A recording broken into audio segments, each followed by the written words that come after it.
1, 2, 1, 2.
sun is dark.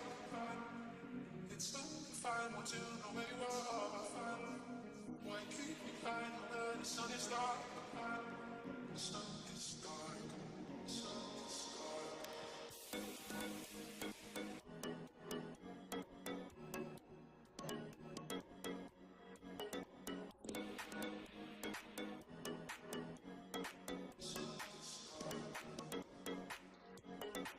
Why keep me hiding where the sun is dark?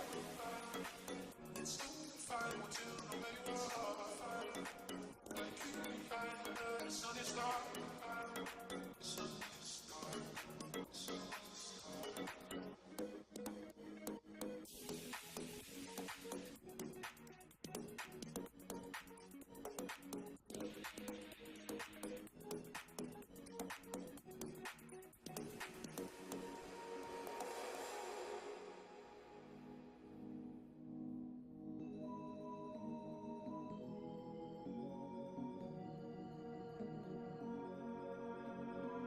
Why keep me hiding where the sun is dark?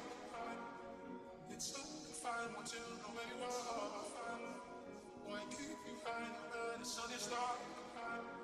The sun is dark. The sun is dark. Why keep me hiding where the sun is dark? Why keep me hiding where the sun is dark?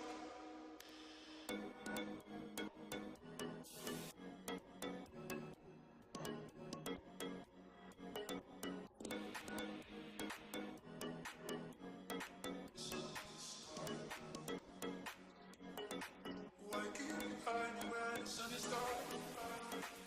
It's so fine, want to know where you are. Why keep me hiding where the sun is dark? The sun is dark. The sun is dark.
Mic test.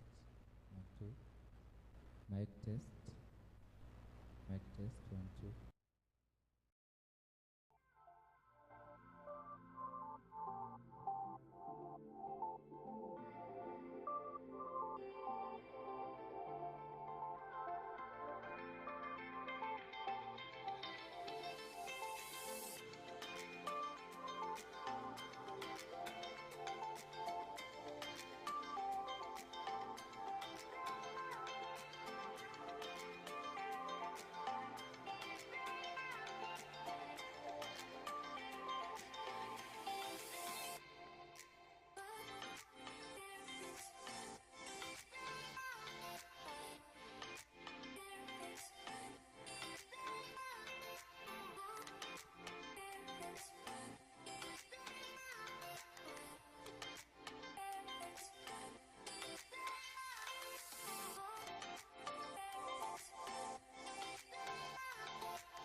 discussing today is very, very pertinent to what we are doing today. Or what, we are doing today is very pertinent to what is happening to the Republic at this particular time. So it's also important to be here. I think I would also want to thank the University of Nairobi to partner with us in this particular project. Africa Policy Institute is a think tank, and as such, it is usually not considered a serious academic institution. But by affiliating ourselves to the University of Nairobi and being part of the academy and partner, then the dust of university wisdom rubbed into us. Therefore, we can also claim the same honor without sounding hubristic about it. I really want to thank the university through Professor Kenneth Obongi, and also to thank them for walking this journey with us. This is our second year we're working on this book. We have another 9 months to go, and we decided that we are going to have this particular meeting to basically try the idea.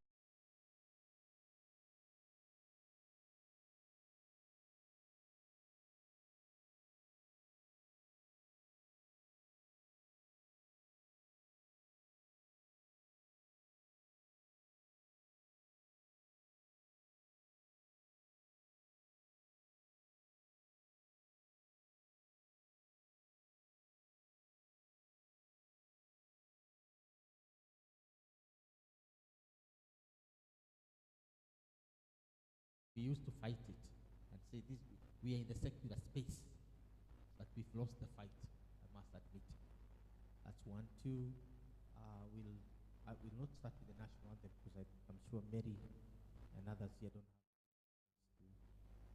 to give justice to our nation's prayer. So we'll leave that at that. The third thing we'll do, which is not in the program, is to basically introduce ourselves. Just to know who is with us here. I know if we start off, we'll know each other, but it's better if we start off together. So, Justus, can you do a prayer for us? I know you go to church and you have one of your brothers as a priest. Okay, let us pray. Our God and our Father, we want to thank you this morning. Thank you for giving us the opportunity to be in this conference. Lord, we want to invite your presence to be with us as we start, even as we continue, and even as we shall be coming to the conclusion of the day. We shall remember to tell you thank you when you guide us and direct us. This is our prayer. In the name of our Lord and Savior Jesus Christ. Amen. Thank you, Justus, for that. I think the next thing is essentially to get to know ourselves, and the team from the University of Nairobi is on its way, and there are some of the people who have been in the technical committee of the book. So as we wait for them and as we go on, let's then get to know each other.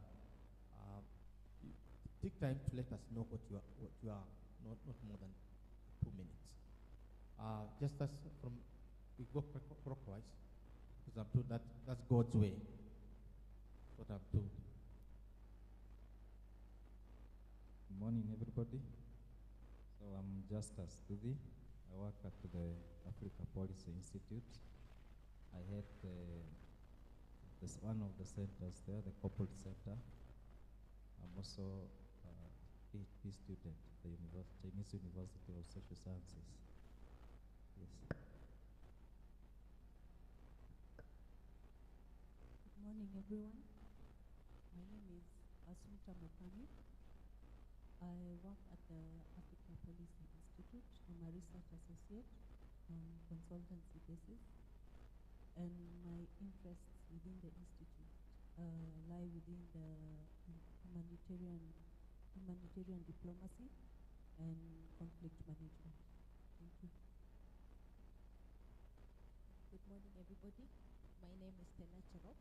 I am a student at the University of Nairobi, pursuing a master's in armed conflict and peace studies, and also a fellow at the Africa Policy Institute, currently contributing to the book that is before us today. Thank you. Good morning. My name is my name is Mary Muyandi. I belong to the University of Nairobi. I've been in this community in a way far too long.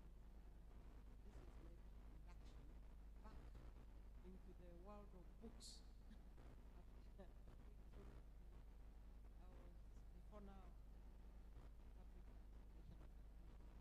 So that's what I've been doing.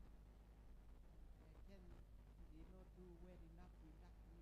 So thank you for taking up the job of inducting me back to books. Thanks. Yeah, good morning, everybody. My name is Professor Dominic Mwenja, a professor of strategy and a returnee from the US almost about 9 years ago. Currently, I'm the chairman of the Central Bank of Kenya Pension Fund, and I run my own foundation, which has operations in Ethiopia, Kenya, and Zambia on food security, climate resilient food production systems. And we make sure that people, regardless of where they live, can actually grow food.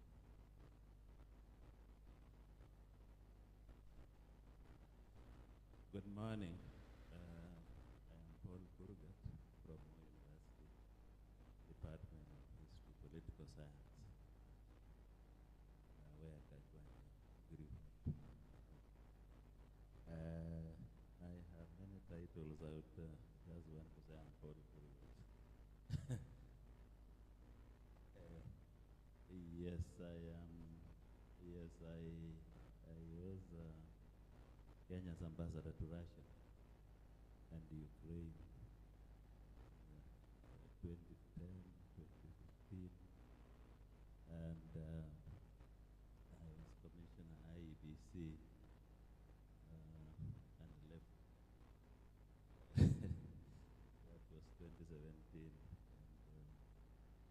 And it's a familiar face because of that TV. And currently, I am back to the university. I have a lot of interest in all matters I have.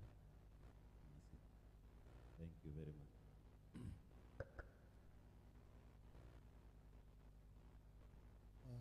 Good morning, those of us who are here and the colleagues who are online. My name is Kenneth Mbongi. Kenneth Mbongi. I work with the University of Nairobi. I'm the current Associate Dean of the Faculty of Arts and Social Science at the University of Nairobi, in charge of research and postgraduate studies. But I also belong to the Department of History and Archaeology, where, as one puts it, I memorize the names of people who have died and when they died. Thank you very much, P.L.O. Lumumba. I've done many things, but today, if you ask me what I do, I practice law at a fairly disciplined, regulated level. But I work with young Africans. I believe our foundation, which does not receive funding from anybody, has the largest footprint in Africa. We are in 46 African countries, and we celebrate our 30th anniversary on 16th. It was 16th of December last year, but formally on the first day of August, we celebrated our 30th anniversary. We work across the world. We don't receive any money from anybody.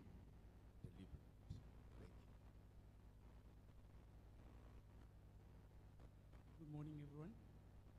My name is Dr. Chi. I keep saying I'm practice actively with the choir. And recently, I'm a faculty member at the university. So thanks for the opportunity.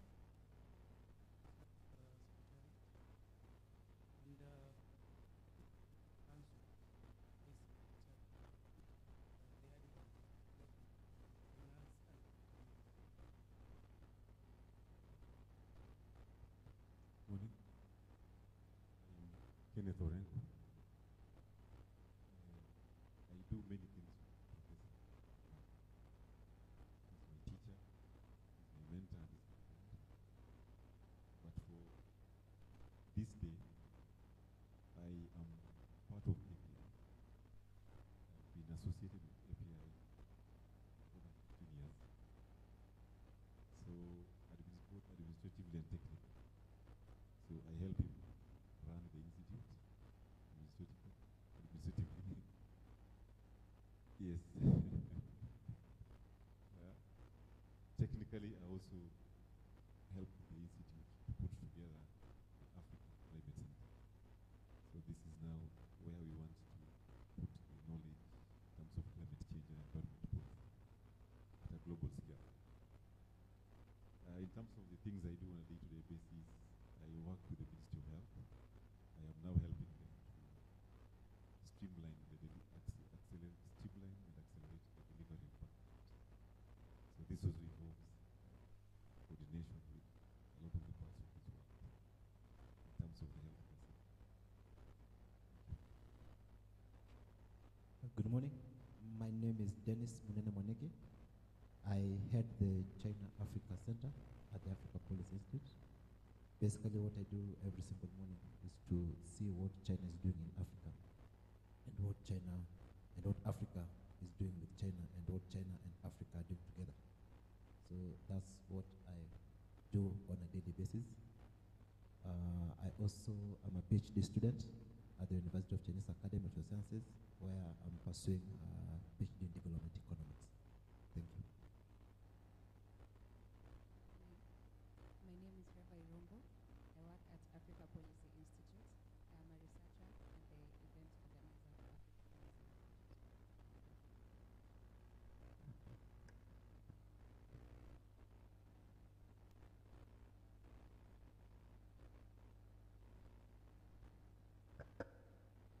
Kamasika and Ito,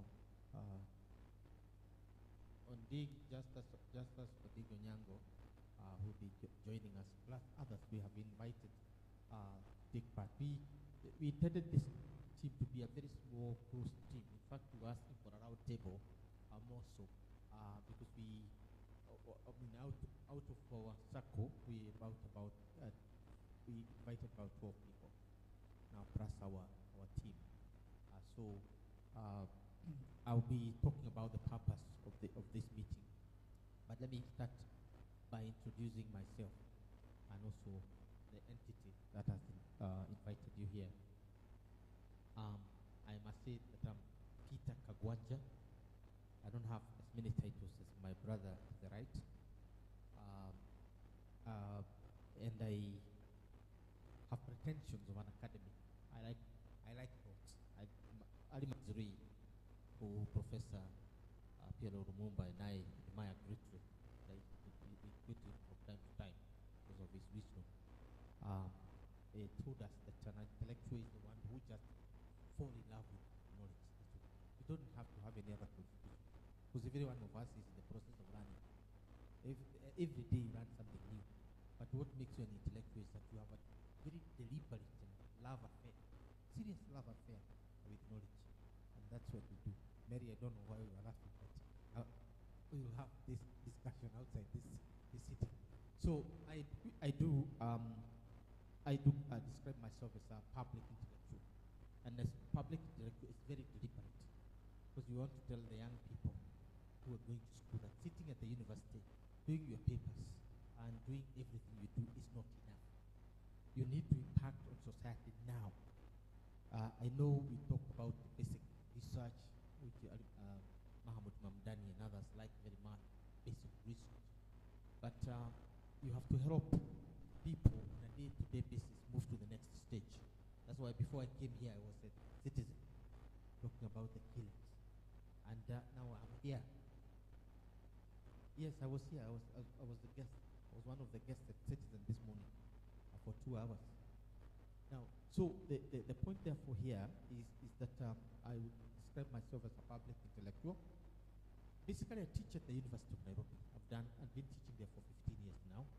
At the we used to call it the Institute of Diplomacy and International Studies.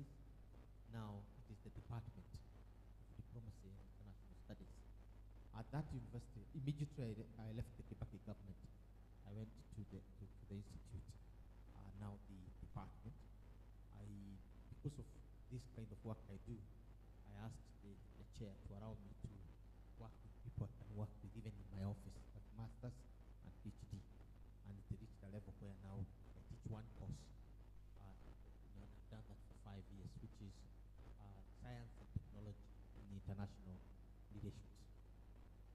So that's what I've been teaching. I supervise PhDs, again, on matters related to international affairs, conflict, but also technology and the other things we do.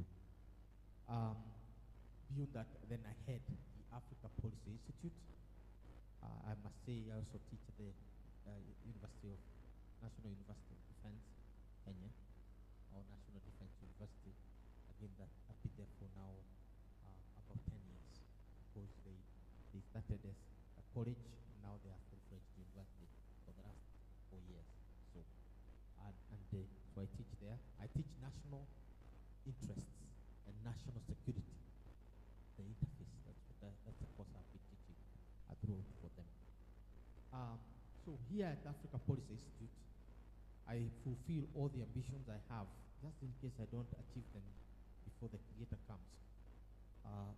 So I'm called here president, and the founding president and the CEO. That can tell you what ambitions I have. But even if I don't achieve them, at least I've been the president of API for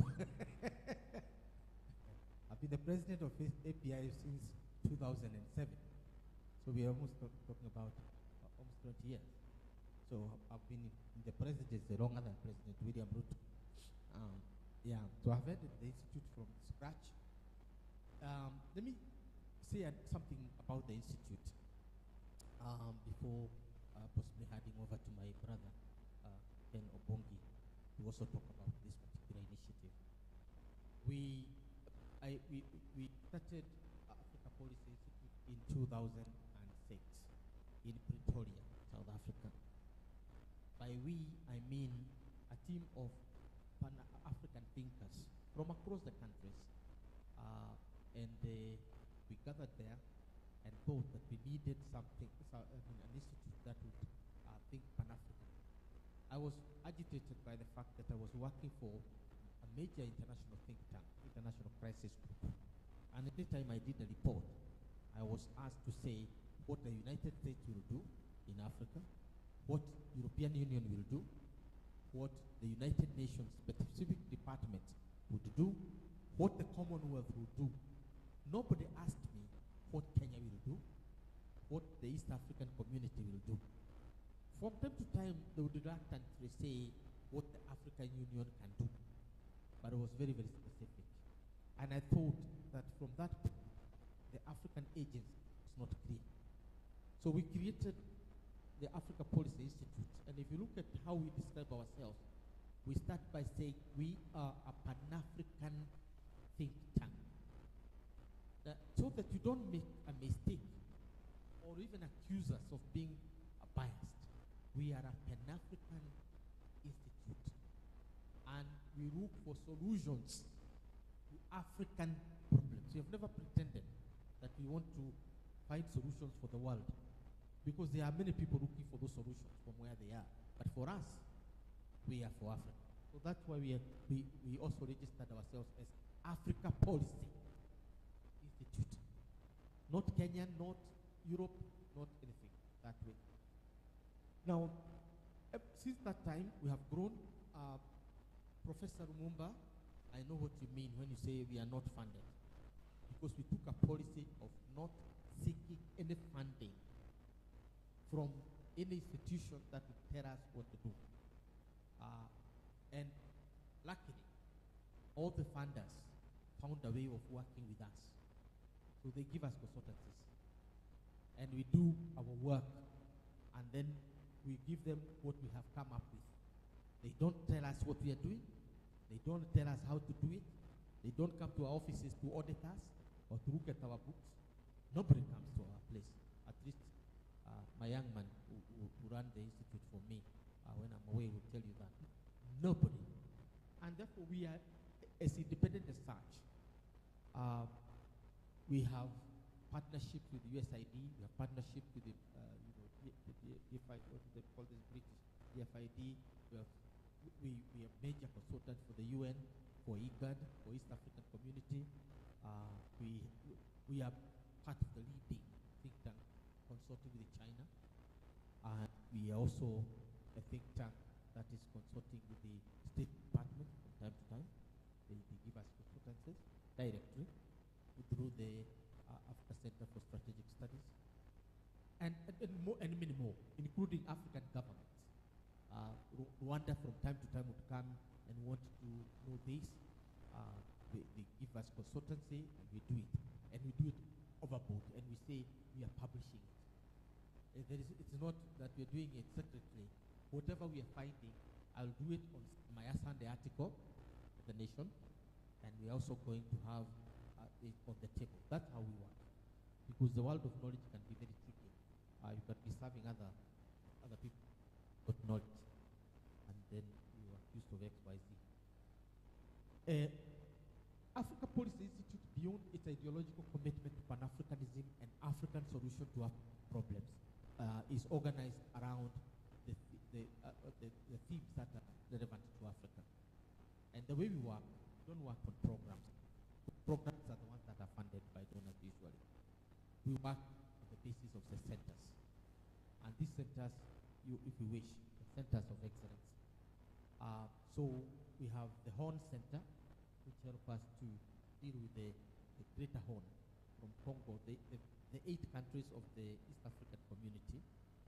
You can add there Ethiopia, Djibouti, and now Somalia is in the community, and Eritrea. We also now move to Congo, the DRC Congo. Sometimes we deal with Central African Republic if it's necessary. And we also deal with Egypt because of its impact on us.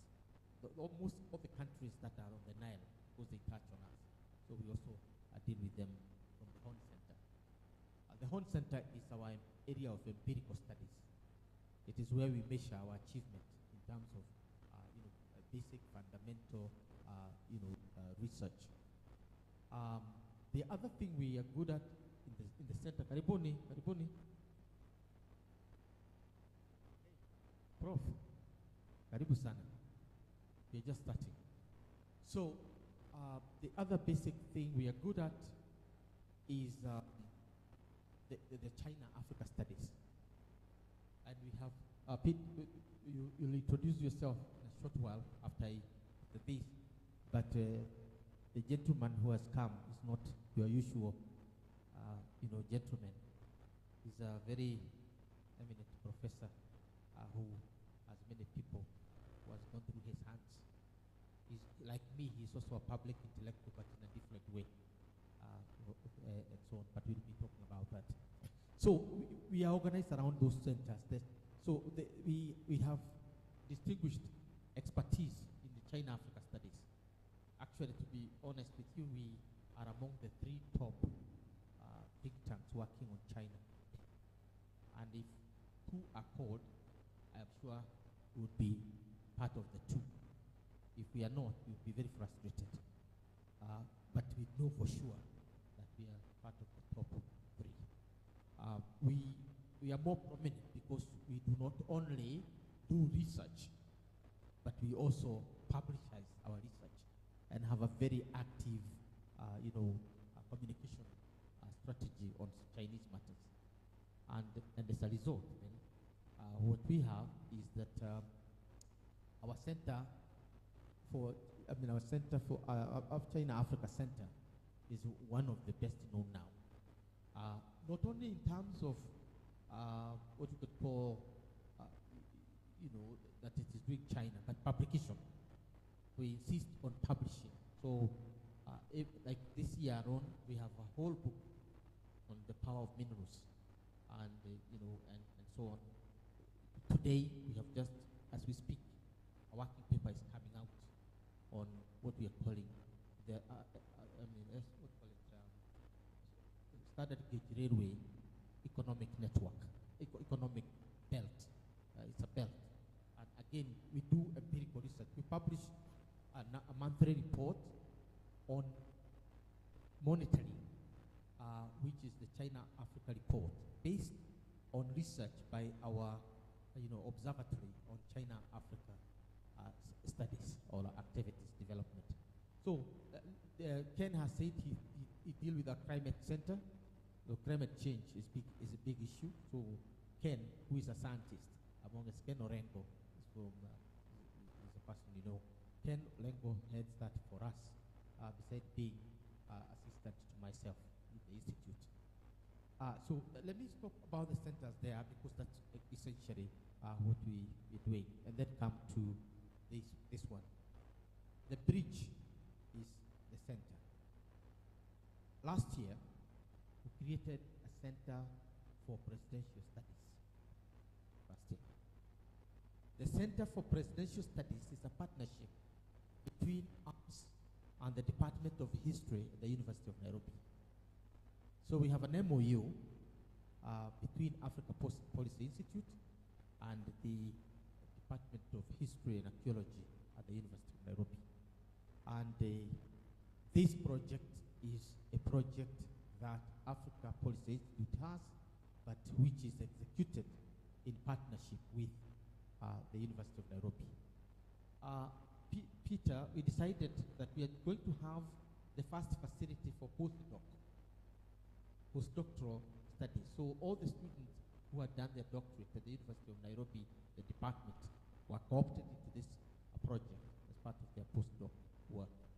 And Ken and I have been very, very conscious of just doing that, inducting them, and they'll be this morning, with us, talking to us.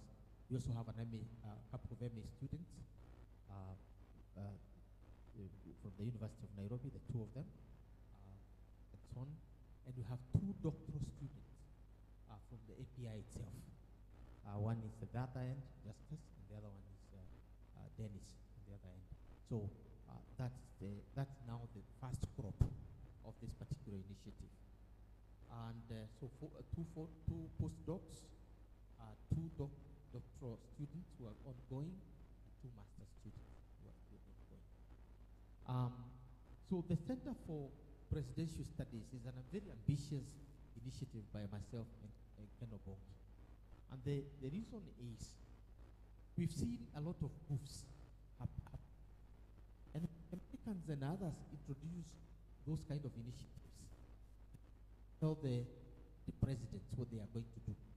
And they also go to remove all the knowledge that is, like in Boston, what these presidents have done, they document and put them there, so that we can go and do research on our presidents on the American soil. It's a very good commercial project. So we decided we are going to study our own here. And we are going to document our own things. Why? Because the lessons of the past presidents, when they are doing, the presidents themselves do not repeat the mistakes of the others, unless they want to do so deliberately, like we're seeing happening. There's some things that are happening which they are not good, but you think they worked at that time and they should work now. So it is basically to collect, curate, and document lessons of presidents of the past in order to inform our future. And it is an ambitious project we have. We are not very keen on going to the public, but what we want to do is just to do the documentation and research. So this is the first initiative that we have, and we are studying the Moi era. And we are asking the question, what informed the Moi government? We are not talking about President Moi himself. We are not talking about individuals in the Moi government. We are talking about the ideas that drove the Moi regime. And the ideas might not be that Moi was aware of them. Might not be that there was anybody in his government who was driving those ideas. But those ideas have eventually ended affecting us as a people. And some of them have become very loved by some of our own because of our ideas. But the problem is nobody has put a finger on those ideas so that we can know whether they were good or bad. So this is simply a thought forum. And it's a thought forum and a thought project on the ideas that have been driving our governments. You, obviously, why we chose the Moi government is it was not very different from Kenyatta government. The Moi government simply moved the Kenyatta government a notch higher. And there was a personal twist to it. But essentially, from an idea point of view, it was not very different. It was the same, it was the replica. And Moi had no illusions. He used to talk about Nyayo, the footsteps. You can talk about the personalities that he changed. That's where the differences come in, that Kenyatta had these differences and so on. So we are going to characterize that thing today because that's the purpose of today. But to sum it up is to say we created a center for presidential studies at two levels. One is a forum for what we are doing based on the research that we have, and also participation at the University of Nairobi's Department of History in its forums, particularly seminars, based on what we are doing. So we have an entry point at the university to feed the university community with what we are doing at the center, at that center. Two, to be able to publish work that is coming from the center in terms of books and papers and so on. But there's that very, very important element, supporting research. So we are going to have an online archive of all available documents on past presidencies and even the ongoing. So if you can talk about the presidential center, it's more ambitious than the one they have in State House, where if somebody like Murumbi or even Jaramogi and others decide to deposit their records for research purposes, not for archival research, but for research purposes, we'll turn them online so that they can be available. But the center, the resource center is based at the University of Nairobi. Africa Policies, which is a very private thing, so it can collapse any time. All things being equal. But the University of Nairobi is going to be there for eternity. As long as Kenya is there, the University of Nairobi will be there. So that's why we decided to have our resource center at the University of Nairobi. So what we're discussing today is basically the landing of that project. The landing of that project from this particular initiative which we have today, and which we are going to talk about as we move on. So allow me then to make the final point, and I call my brother Ken Obongi on this. So when we sat down at the beginning to look at this project, to look at the project we want to have, and I had this idea when I called him. We used to be in KTN together, and after KTN we'd sit down and have a cup of tea. And we did this so many times. And one time I challenged him, I have an idea, and this is what I want to do. He said, oh, that's a brilliant idea, and Ken being Ken, he embraced the idea. And we had several other cups of tea over 8 in different places. And then it culminated from our debates about why our nation is going the way it is going. So can we start tracing where the first drop of rain started hitting us? And where could we start? So I told him, the partnership that I have liked in the academy is a partnership between John Lonsdale and Bruce Berman from the West. John Lonsdale and Bruce Berman wrote this famous book, The Unhappy Valley. And where did they get the ideas from? They got their ideas from the Happy Valley, which is the Wajohi Valley, all the way from Naivasha, touching part of Nanyuki, and the Nyeri was the capital of the Happy Valley. And those who have studied the Kenyan history of the colonial, team, will know that Kenya is where all the British aristocrats who had no manners or who did things that were contrary to the decency of the aristocracy were sent to Kenya, incidentally. And they congregated around Naivasha and the places I have mentioned, particularly Wajoi Valley. And they were at their peak between 1920 and 1935. By 1940, they had become such a disgrace to the monarchy that by the time the Mau Mau movement broke out, the British had already made their mind that they have to do something about this because it's embarrassing. The embarrassment came from three levels.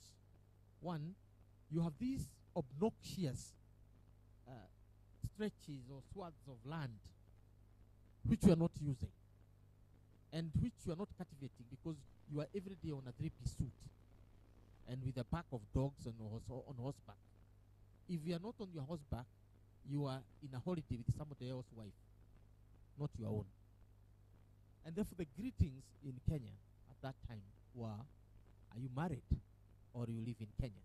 Because if you're married, it means if you are not married, then you're fair game for me. And if you're married and you're a woman and you live in Kenya, then you're also fair game. So being married was simply something you. So when you read the history of the Happy Valley set, that group, then you begin to see semblance.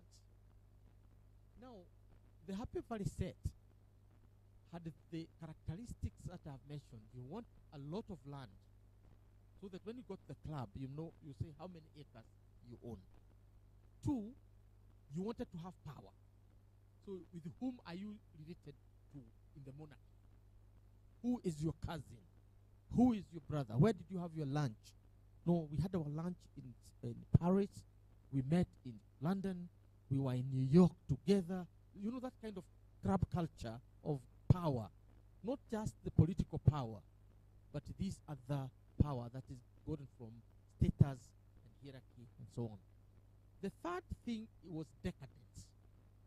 You drink, you smoke, you take any drug which is okay with you, and you have all these other promiscuities that have to do with sexual promiscuities.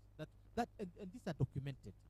And the newest book on this came out in February this year. I was sharing it with Ken. It is still a subject of huge research, and it is feeding the film industry in America and Britain, and even Paris. So the White Mischief as a book is already, I think. So it's a culture that has emerged, and a culture that was not only influential in Kenya, but influential across the world. There are very many Americans, particularly the rich ones, who decided to make Kenya their home. You should not be surprised that one of the American presidents decided to come for holiday in Kenya. That tells you, yeah, Roosevelt. And it's not out of the ordinary. It's because of what sensation Kenya had become. So the argument that we want to make, we are making this book and the future, and we want to turn current studies on their head, is that the greatest legacy that the Kenya has inherited from British Empire or the British Empire is not the many things that Mamdani and others talk about, ethnicity, the race colonialism, and all that. It is basically the admiration and the copying of the Happy Valley, the culture of the Happy Valley, by the African elite. And I should have mentioned the fourth characteristic because it's the most relevant to us today, over and above others. The love for violence. To deal with your enemies. You deal with your enemies in a violent way, not in a legal way. And that was very exceptional to the British culture of the legalism and the rule of law. So for them, violence was a solution. And that's why the cover of the document we'll be discussing today has two men who represented the two, the Happy Valley and the modern Kenya. And both went the same way. And when I've carried the interviews for this book, with the people who, are knowledgeable about the cases of Ouko and others, the story is coming out the same. It's just the same. It's a little different, but it's the same. So the argument we are making is that the greatest legacy of the British colonialism in Kenya is the Happy Valley culture, which has become part and parcel of our our public, fabric, our culture, our politics, our economy, and our thoughts. And it will have to be proven otherwise, and I'm sure as we get to the details, we are going to see that. So the idea of the post-colonial government is to recreate the colonial aristocracy, but this time round as ethnic aristocracies. Ken will tell you, because he's the one who is more eloquent in telling this, that the Kenyatta government created certain aristocracies that were clear.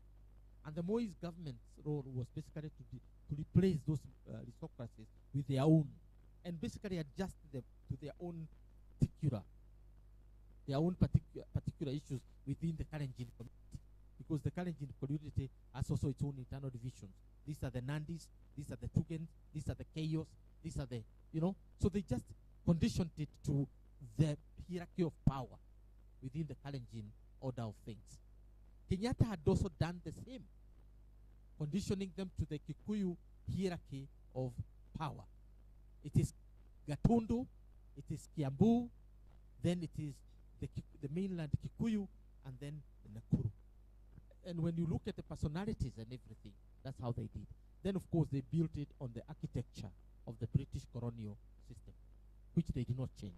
The provincial administration, the rules that were of detention, the military, and the police.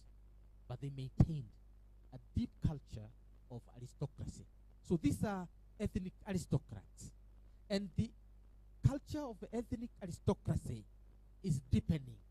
This is the worrying thing. It is not dissipating. It is not receding. It is basically deepening. That we have now more ethnic aristocrats. The only thing that has happened, particularly within the Kenyatta, the Kibaki, Kenyatta, Uhuru Kenyatta, and the Ruto issue, is an attempt to diversify it and to have an aristocracy that's not ethnically homogeneous. Because you have to co-opt some into the royal house. So there are very many people who are now being co-opted into houses. But the main idea is that of the Happy Valley. The British aristocrats now replaced by our ethnic aristocrats. And the behavior is the same. The quest for land, the quest for power, the dealing with the society like it is a property. Because despite our pronouncement, our constitution, the way the Libro and all that, that's nonsense. The real hard culture, the reality of the British aristocratic culture, including the way we dress. That's why we chose these two gentlemen. One is in a bow tie, the one is in a tie. That's us. That's us. And therefore we have put that picture in front there purposefully to ask what is the connection between the two. And the moment you get the connection between the two, then you get also, and the paradox, because both of them fell to the bullets of the violent culture that had emerged at their time. So that is the way I thought we would start by provoking you here. It is not about the invention of ethnicity. It is not about the invention of colonialism. It is not colonial state. I mean, the modern state in Kenya. The Mudibe and other philosophers, what we call this Ghanaian philosopher, in my mother's house, in my father's house, and others, they are all talking about invention of this and this and this. The greatest invention in Kenya is not invention per se. It is the copying. And we're basing ourselves on one British scholar called David Carnadine. David Carnadine make a very cogent argument that all these things Marxists are talking about, that we are going to take the empire for wealth, that we are here to take the empire for this, and we want to, for the British, empire was an ornament. It is something that gives you status. You occupy land where the sun does not set. That quest for territory and the prestige that come with it that's what David Carradine is arguing, that the British culture, a British Empire, was an ornament, and the book is called Ornamentalism. Basically, a rebuttal of Edward Said's Orientalism. He's basically taking Edward Said. But the point here is that we need to come face to face with the fact that we are not pursuing any Kenyan ideals or ideals informed by the morals and the values and ethics of our cultures, diverse as they might be, whether you're talking about the Nyanza, the Kushites, or you're talking about the Bantus, or you're talking about the Nilotes. These are not the cultures we are pursuing, the cultures of the cousins. No, we're pursuing the cultures of the Happy Valley, and the Happy Valley is our model. Should it be our model? That's the question we want to ask today, Professor Dominic Mwenja. Allow me to do one thing before I call in Ken to talk. We have two of our colleagues who have come here, and I would like Catherine. Catherine, I would like to them to introduce themselves. Take a minute to tell us in detail what you're doing, because I said I'm teaching at the University of Nairobi, and I'm also at the Africa Policy Institute, and I also managed to say that I also teach at the University of Defense, Kenya, or the National Defense University, plus many other things I do. But yeah, take time, Peter. Morning, colleagues. Sorry I'm late. But it's because this place is in the bush. As I was coming, I thought we were invading a forest. I got a bit scared. I'm here. My name is Peter Wanyande. I've thought of investigating scandal.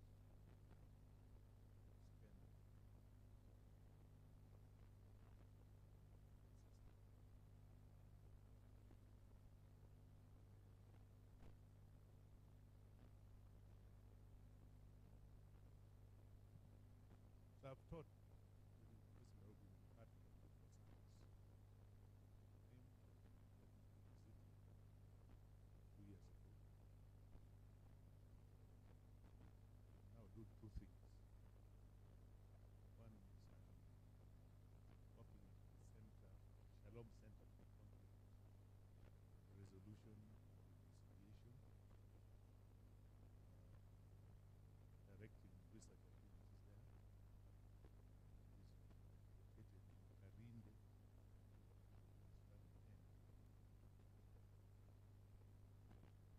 so that's what I'm doing. The other thing I'm doing is that I'm actually writing a book. It's about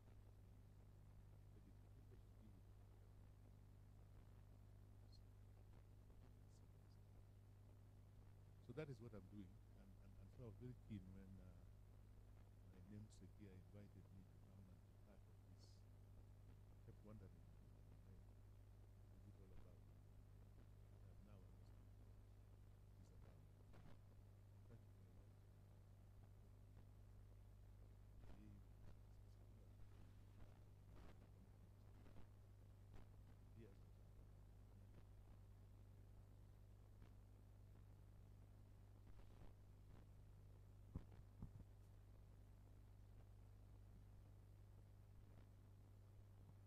Good morning. I'm sorry I'm late as well.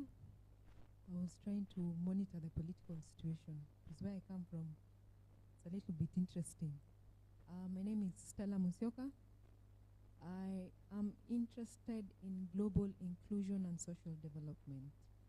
I wouldn't say I've started my PhD yet, but issues that happened in the US somehow affected me, and I'm still waiting to see what will happen next year. But nevertheless, I'm interested in topics that ensure or enhance social inclusion, especially for those who are at risk of poverty and at risk of social exclusion in matters that are in relation to national discourse. So I'm interested in diversity. I'm interested in people living with disability, and I always like to champion their voices wherever I am. Like when we were coming down here, I happened to ask one of them that what would happen if one of our participants is on a wheelchair, and has been an interesting discussion. Otherwise, I look forward to more discussion, and thank you for the invite, Dr. Mbok. Santi. For that, maybe to start on a lighter note, we traveled together as three Kenyans, coming from different dimensions, but we found ourselves in Dakar, Senegal. The three Kenyans were Peter Wanyande, Peter Nyang'nyongo, and Peter Kagwanji. Then one Senegalese asked me, "Is Peter a surname in Kenya?"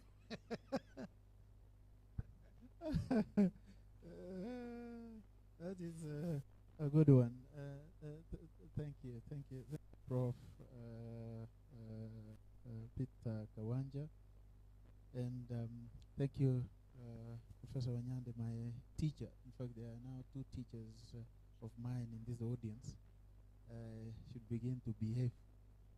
Thanks, Prof, for being here with us. Professor taught me consistently in undergraduate, and we have been together until the other day. We are still together. We talk every so often. And I said earlier, my other teacher is seated here, Dr. Muyandi. Thanks, Stella. He's our colleague from Strathmore. Now, Professor Kawanja actually said much of what the project is all about. I don't have to really repeat that. But let me begin by saying that it is not by accident that we are meeting in Karen. This place historically belonged to a lady called Karen Blixen. And Karen was part and parcel of the Happy Valley tales of, wealth, land, hunting, free life, governed by the morals of Christendom that the British pretended to belong to, ceremonies and all that you can think of. Our house is somewhere down this side, and I'm told she had two lights at the gate, one green and another one red. When one was on, it sent a message to visitors. So there's one, if you came to the gate and found it is on, you went away. Maybe we will talk about that as we move on. The second thing is that it's not by accident, those of us who are here from the University of Nairobi. There is a sense in which the university is part of the history of the Happy Valley. In fact, one of the campuses which is connected to the main campus is Chiromo campus. Chiromo campus is located in the house of Lord Grogan. The two houses of Lord Grogan are still there. They are used as offices, built in 1911. Lord Grogan, one of the key players of the Happy Valley, who owned much of the land that we call Nairobi today, lived in Chiromo. And Chiromo is a name he came with from Zimbabwe. He came from a place called Chiromo in Zimbabwe. He came with a name and named that place Chiromo the way it is today. He used to host dinners. There's a river there. He will host evening dinners. And at some point he, I'm told, I don't know, I've never found the evidence to that effect, that he requested for the relocation of the railway slightly, not to make noise to him and his guests when they are hosting dinner in the evenings, where the University of Nairobi today sits. So it's not by accident. Number two, having said that, as a faculty and as a department, we came into this partnership with the African Policy Institute 2 years ago. It purely came as an accident. Professor Kawanja and I used to be in the morning show on Wednesdays on KTN. And Prof, if you remember, I made a remark to the effect that in 2003, I went for the ASA meeting, the African Studies Association of America, in 2003 in Boston. One of the participants of this meeting then was President, who happens to have my name, President Kenneth Kaunda, President KK, if you remember. He was actually in residence in the University of Boston. They were there with the former president of Ghana, Jerry Rawlings, to give lectures to Americans on what they think about the African politics, African statecraft, and their administrations. You know, and I wondered, you know, aloud on TV why we allow other people to do this, to tap into the knowledge of very important areas when we can do it. After that, that is when Prof mentioned, oh, we are thinking about something, which is now what we are calling the Presidential History Center at the African Policy Institute. I said, we are ready for that. So we entered into this partnership, and Prof has mentioned the dimensions of it. But for us as a department, I'm no longer the chair now, Dr. Gona is, but we still continue to coordinate this. We have partnered with the African Policy Institute in a number of areas beyond, of course, this project. For those of us who were with us in the conference last year, we hosted the Mau Mau conference as a department, and the institute, API, that is the African Policy Institute, was one of the key sponsors of that conference then last year. Secondly, and then he mentioned it, this partnership has created a forum where our postdoc students do their works. We have a tradition in this country where you finish your PhD, and if you want to do some kind of postdoc work, you go to the global north to do it there. We said we can actually change that a little bit. Two of our PhD students in the department, who Dr. Mayandi knows very well, just as Onyango Ndigi and David Neville Masika, who are joining us in just a bit, actually are doing their postdoc work within this project and in the institute. We also, he mentioned it, we partner in our regular seminars. Actually, the idea that is in this book, we have already presented it in our conference at the Department of History and Archaeology. That is the regular seminars that we have. If you go online, we have a YouTube channel. You can listen to the presentation of this paper by Professor Kawanja and I. Finally, let me say, just in addition to what Prof mentioned, that our project, we have been grappling with a number of titles for this book. What we have now is Empires of the Mind, the rise of the Kenya's ethnic aristocracies and the Moi state. There are really three things we have been grappling with, and I think, friends, you can help us think through this. Number one is the moving away from what Mamdani, Ike have been talking about, the two publics, really, that the state in Africa is made up of the formal and the informal publics.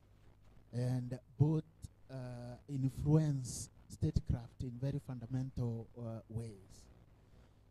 For us, we want to explore the intersection of ethnicity and power.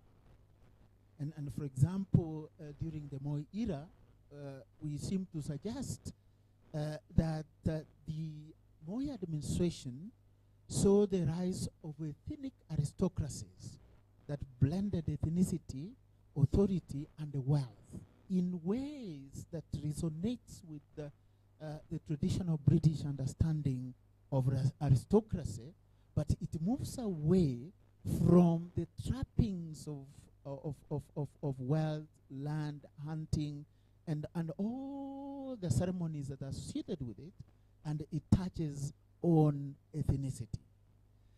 In this case, the elites operate as both agents of community advancement and instruments of exclusion within the paradigm of patronage that is common in the African state. Then, number two, we explore the idea of the ethnicization of the state in Kenya, where we argue that the Moi period marked a shift where ethnic identity became a tool for accessing political influence, with loyalty to the president often surpassing allegiance to the nation, in that way reshaping the structure and the soul of the Kenyan state. And of course, finally, the intersection of tradition and modernity, where ethnic elites, adopted traditional identities to serve modern political ends, becoming literally intermediaries between ancestral memory and presidential favor, as it were. I'm sure we will have a chance to discuss more about this and get your advice on the direction we need to go. We are still at somewhere midway. What we have in this book are actually the initial ideas, and we hope to benefit from your thoughts here, and of course, I'm sure you will have a chance to read more and get back to us from this draft that we have produced. I think with that, Prof, thank you very much. Thank you, ladies and gentlemen. You've now seen where we are coming from. I think I would say, Peter, this is one of the very few partnerships among African scholars, and we are doing it struggling because resources are not part of Africa's strength in terms of partnerships. But since we have potency, from time to time, we fare better than the department in terms of the little we have for research. We may not have for everything else, but somehow, since we are dedicated to research, we do that. So this is one of those things that we're doing. I think from there, since we've done our introductions, let me again invite. Let's get to the sessions. Now, we have structured this program, and I think it's subject to general comment, just for us to be able to finish. Because the main thing, Professor PLO, is basically to get our comments, so that we don't put into the public a book that is controversial for nothing. We have had too many dramas in this country, too many dramas. So we want something that can add value, so that when people read it, the way they read Gogo Wathiongo's mind, whether you're in literature, you're in law, you're in history, you're in sociology, wherever you are, or you're in theology, you can relate to that. You need to decolonize the mind. I would see this as a continuation of that if this project is as successful as we envisage it to be. And that's why we took this time to be here. We have also taken time and pain to publish the preliminary research that we have done, which is going to feed into now the book that we want to put out there. So everything here is temporary. Even though you fold that book and think it's such a nice, very done book in good shape, this is part of the game to condition my mind and that of Ken that we must produce a book. And the book must be better than what we have. So each one of you has a copy, I think, ahead of you, because we published just enough for us. The purpose of this book is for discussion. So it's not a book that we would want to sign off for you, because even as you can see, the introduction is still with us, because we do not want to get into the detail of the introduction, which Ken and I have been debating through and through. The book also has 2 chapters that are not here, and the 2 chapters are the one on that lady, what is her name, the one who was killed, Jury Ward. Jury Ward's chapter was done, but we didn't think the research met the cut, so we didn't want to include it here, just in case it falls into bad hands. And 2, we have Father Kaisa,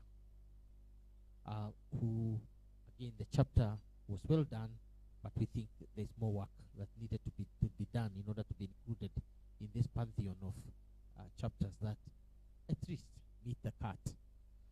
So we're working on those 2. They are done, but they are not as strong. The other thing is that these chapters will also be divided into parts, and therefore the parts that we intend to divide the chapters into are here. We have ethnic aristocracies, old and new. That would enable us to look at the time of the Kenyatta, how the idea of ethnic aristocrats came up. We have now the transformation of the Kenyatta ethnic aristocracy under Moi, the role of the coup, the 1988 coup. This is now no longer a myth or a theory. 1982, sorry. Yeah, 1982. The coup was not what we think about. The coup was deliberate. It was instigated by the regime in order to give it reason to change and to purge the two parts, to purge the Air Force particularly, in order to be able to do what they wanted. Now, there have been cases, there are cases in court. So some of the people have volunteered to us and given us all the files about this case and the petitions. And the payments are now being made by courts about the argument. I had told my boss, the general, that a coup is coming on Sunday. So whatever it is, the reason is it managed to help the regime that time, the Moi state that time, to change from the Kenyatta era to the Moi era. Then we moved to 1982 to 88, which is basically the consolidation of that ethnic aristocracy. The assumption is that there is homogeneity within that, or it's homogenized. But the idea was it is the realignment of Kalenjin power, the way it is constituted traditionally, in order to fit. So it's not a mistake that Biwott is with Moi as the royal servant, that Boynet is with Moi as the royal servant, and you can mention others, because the KO have always served as royal servants for the Tugen. And the Marakwet are the rebels, and so on and so forth. So there is that reorganization of the ethnic democracy to meet the tastes of the Kalenjin power. Prior to that, there is the Kenyatta power, which is organized around the Gatondo group. Those who know the story of J.M. Kariuki and why and how he met his death, some of it is in public. It is when the periphery of the tribe rebel against the core of the tribe. This is what you meet. So J.M. Kariuki's death was not a national issue. It was a village issue. It's how a Kenyan died. But the reason for which he died was basically that you are dealing with village matters. That you are not kowtowing to your seniors. Because that's how the Kikuyu politics was organized. It's Kiambu and the rest. And then within Kiambu, it is the core. And then there is the periphery. And the Gatondo group. And then the rest. So this is the group that in the Moi era is being dismantled. So you can see the choice of the Moi is there is no bias. because the Moi era will enable us to see that transition. In fact, the original title of this project was the Moi transition. Chosen. We are still working on the exact title, but that period, 1982 to 1988, is the period. But the experiment did not work, so there is a fallout, and we begin to see from 1988 to 1992 the disintegration of the Kalenjin aristocracy, the fallout, and we're going to see so many deaths. Jury Ward, for the Kaiser, and finally the ethnic crashes. Now moves from violence targeting individuals to violence targeting groups. But it is the same project, let's say. So that's what we would call part one of the book. If you bring in the other part there, then from I think there's this sub part, but it is supposed to be part one is the deaths in the high noon, and that's essentially what I've talked about. Let me move then to the democratization. How did the regime survive? I know David Thorpe and others celebrate the triumph of the regime in 1992. How did the regime triumph?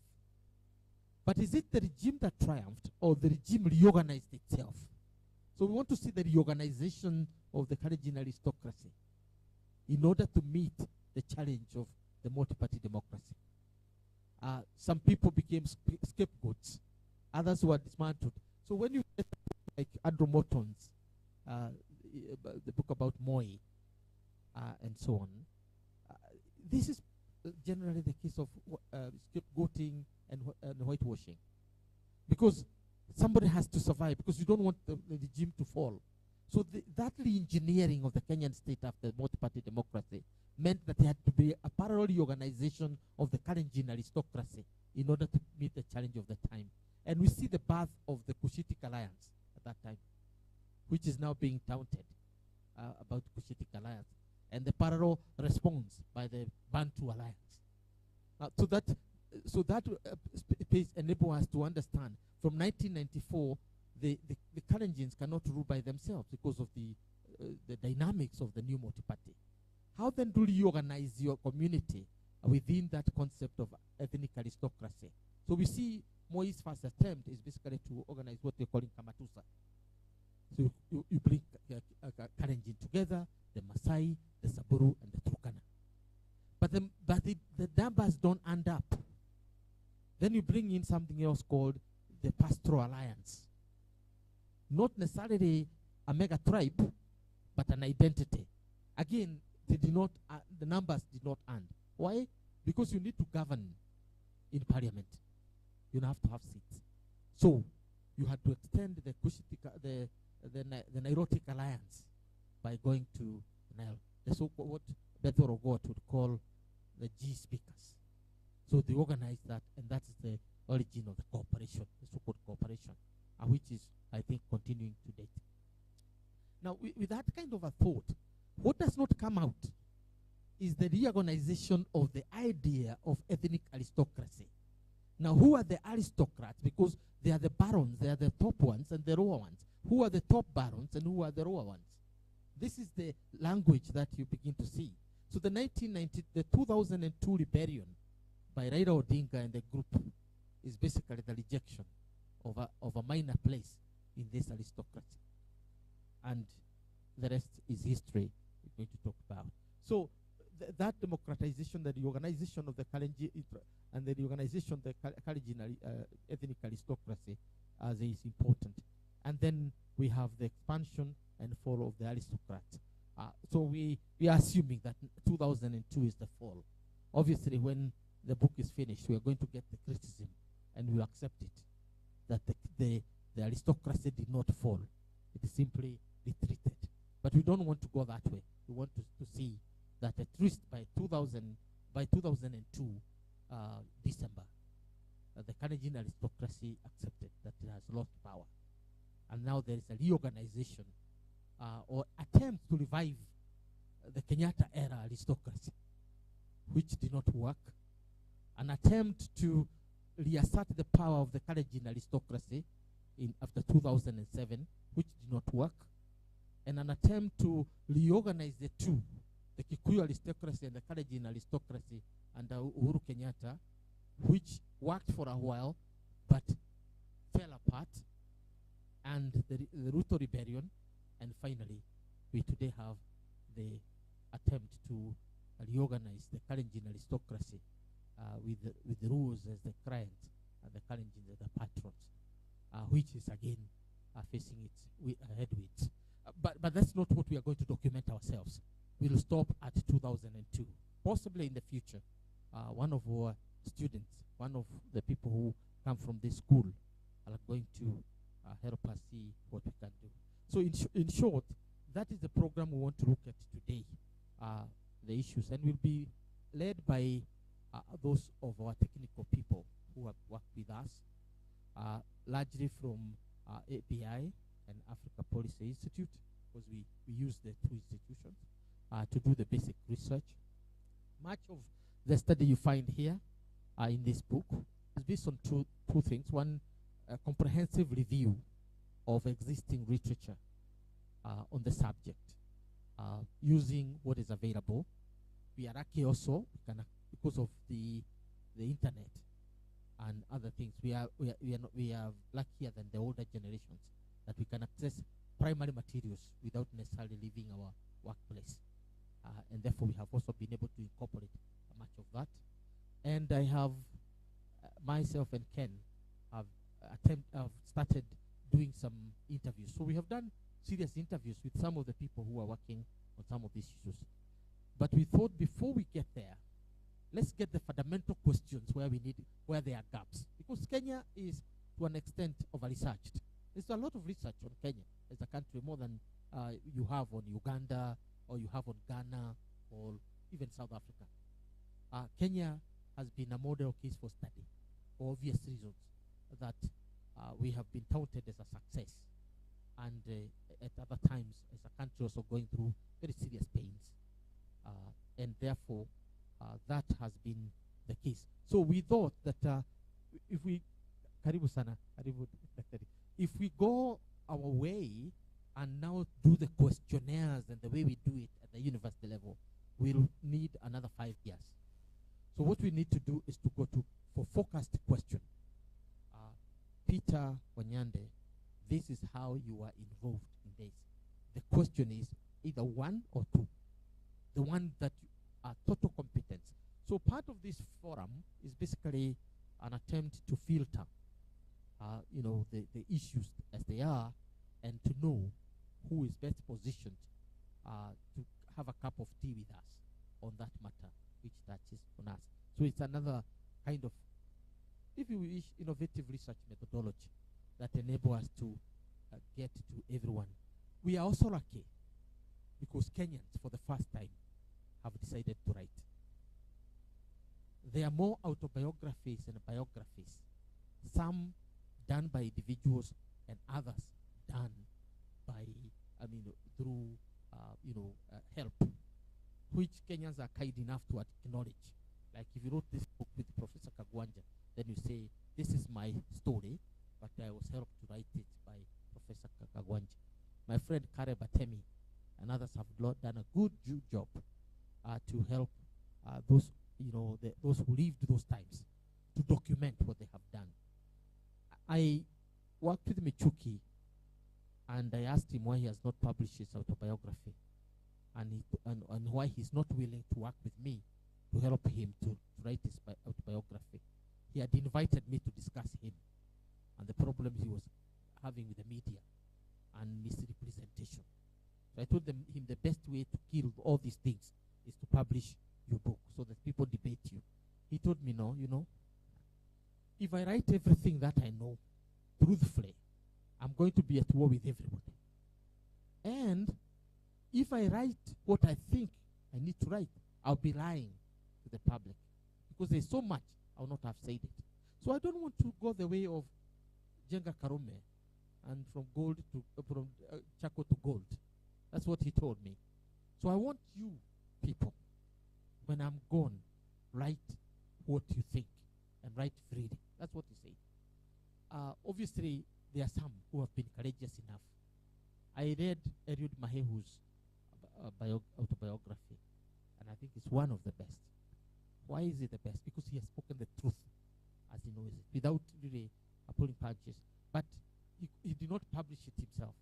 He left for those left behind to publish it, and therefore it's published. So the point is, we have a lot of materials already in existence, so that we are not going to invent the wheel. So what we'll do is to basically harness all this literature to the point that we want to make.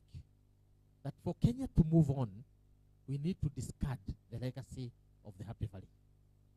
That immorality for going for land that you don't need, doing things that are not even decent to your children, seeking power without, what they call it, without any morality around it, or what they call responsibility, which Winston Churchill called the prerogative of the harlot.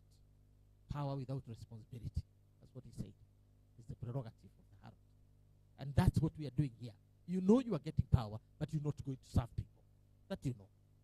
And why would you go to power for that?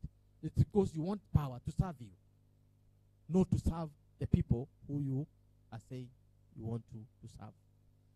And if we achieve that, that would be great. So the way we are going to run this seminar today is essentially to have our experts give their comments. And we limit them because we want more discussion. We've had discussion among us ourselves, Masika, Justus, and others. We've had a lot of discussion. We meet every month, at least a major seminar, and we meet every week for minor discussions. So we've had a lot of discussion among ourselves. That's why we have this clarity of thought, because we've gone on it until we know what we're talking about.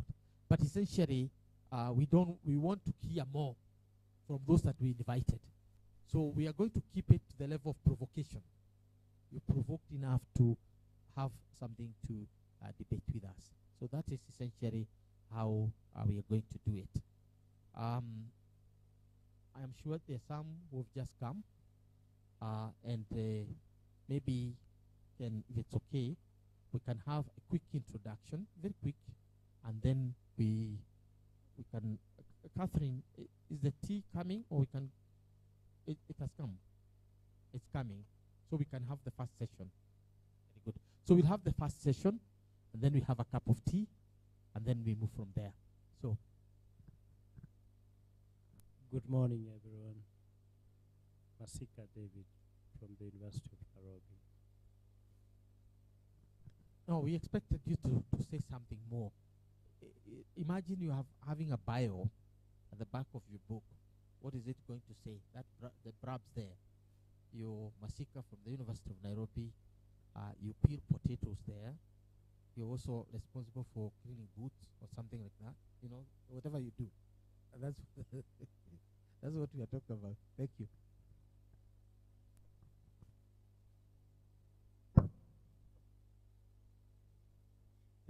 Thank you, Prof.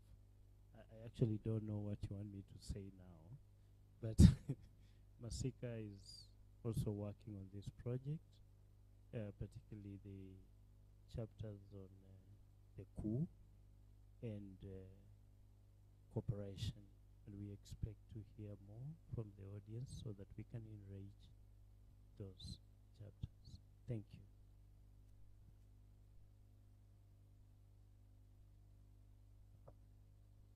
Good morning. I'm Justus Ondigi from the Department of History and Archaeology, University of Nairobi. So I'm part of the team that has been putting this together. I was working on the intra-Kalenjin politics and also on the 1992 multi-party elections. So thank you for coming, and we are waiting for your views as well. Welcome.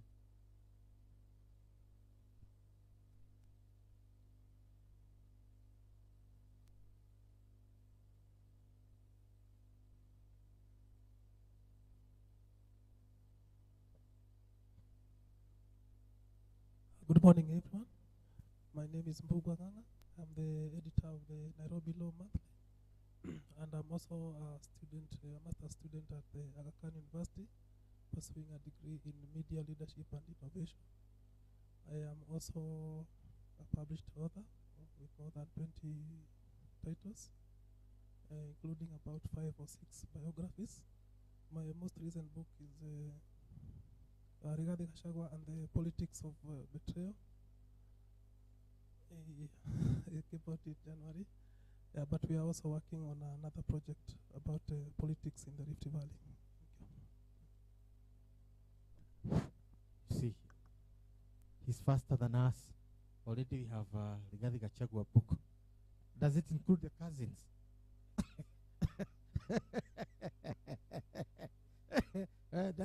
Doesn't include the Uzo. Yes, I know. But the second edition, I'm sure, is going to have the Kuzos. So, with that, then let's start off.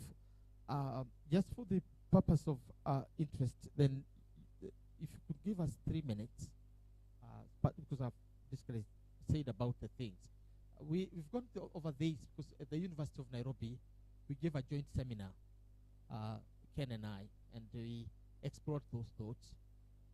Ken has drafted the chapter, that particular chapter 1, chapter 2, I mean in the introduction if you wish, which is essentially about that period. I think chapter 1 here in this book, chapter 1. And I have also done a lot. So it's not, we can talk the whole day because it's very fascinating for us that we thought our greatest legacy is what the British left us, the Mau Mau. Study all these things. We've never thought about the ideas, the movement of ideas from the colonizer to us, and how we have incubated those ideas, and now they dominate us. We didn't have that. So, Ken, if you could just, summarize it, just to provoke the debate. Remember, it's really provoking the debate so that we can hear what others think about our thoughts. Thank you very much, Professor Kawanja. I'll look at briefly what we are calling chapter 1 here, Prof. Empires of land and empires of the mind, trying to conceptually frame what we are doing. But before that, I wanted to add, before Dr. Masika and Dr. Nyango, just as Mbigi joined us, I had mentioned that we framed this project in such a way that it provides an opportunity for our new PhD graduates to do their postdoc works in it. So we have the 2 very recent PhD holders 2 years ago doing their postdoc work in this. And I'm glad to have supervised both of them in their PhDs. So they are people we have come a long way with, and I can understand why David is shy to say many things, but he did a very good piece of work on the history of violence and land in Mount Elgon. And then Justus was looking at piracy in the Indian Ocean, mainly the Kenyan and the Somali coast. Having basically that in the studies of piracy, we can talk about Somali piracy, which is uniquely Somali. And he did a very good piece of work and started already publishing some chapters from it. And David was focusing on the political economy of violence in Mount Elgon, trying to understand what he called the markets of violence in Western Kenya. So welcome. Friends, I have presented this chapter in many fora. This is one of them, to the point that I feel repeating myself too much. But what basically the chapter is all about is to try to conceptually frame the idea of this book. And we are taking a cue from David Carnadine's work, you know, ornamentalism, which looks at the British aristocracy that is based on class. And Carnadine's book describes the British aristocracy in such a way that they are given to, you know, showing off, really, in ceremonies, formal and informal, you know, what they are made of. Power, their connections to the British state and British royalty, what they own in terms of land and which class they are and all that. But we are arguing in this book that in Kenya, really, the concept of aristocracy has not been applied in understanding the politics of the country. Partially because we always see our politics through the eyes of patronage and ethnicity. But then we fail to realize that this patronage and ethnicity is actually coached from the language, or from what I'm calling the grammar of the British understanding of aristocracy, where the British one is class-based, but ours is ethnic-based. And we say that, you know, we dramatize a lot about the concept of decoloniality and also our leaders' sentiments against colonialism. But what we realize is that many of our leaders, from the ones we know, from Kenyatta to Moi and all that, they hated colonialism insofar as it prevented them to be at the center of quote-unquote sharing the cake of the state. As long as they were the ones doing it, the colonial structures were good and they were okay. So we look at the Kenyatta administration, for example. We, if you go to the subsection where we are dealing with Kenyatta 1, we talk about Kenyatta 1 because we have had Kenyatta's son as a president. So we are trying to get used that we had the Kenyatta administration 1 and the Kenyatta administration 2. That is Uhuru's, which is much more recent. Kenyatta's state was actually an elite ethnicity that he coached as statecraft. When you look at it fundamentally. Kenyatta stood at the center and ran an aristocratic state based on kinship, patronage, and what we see as the myth of anti-colonial heroism. Normally, in common literature, this is what we call the Kiambu Mafia. He created a group of men who mainly used the avenues of the state to acquire wealth in form of land. And this is not unique to us. We know who owned the land, who got access after we gained independence.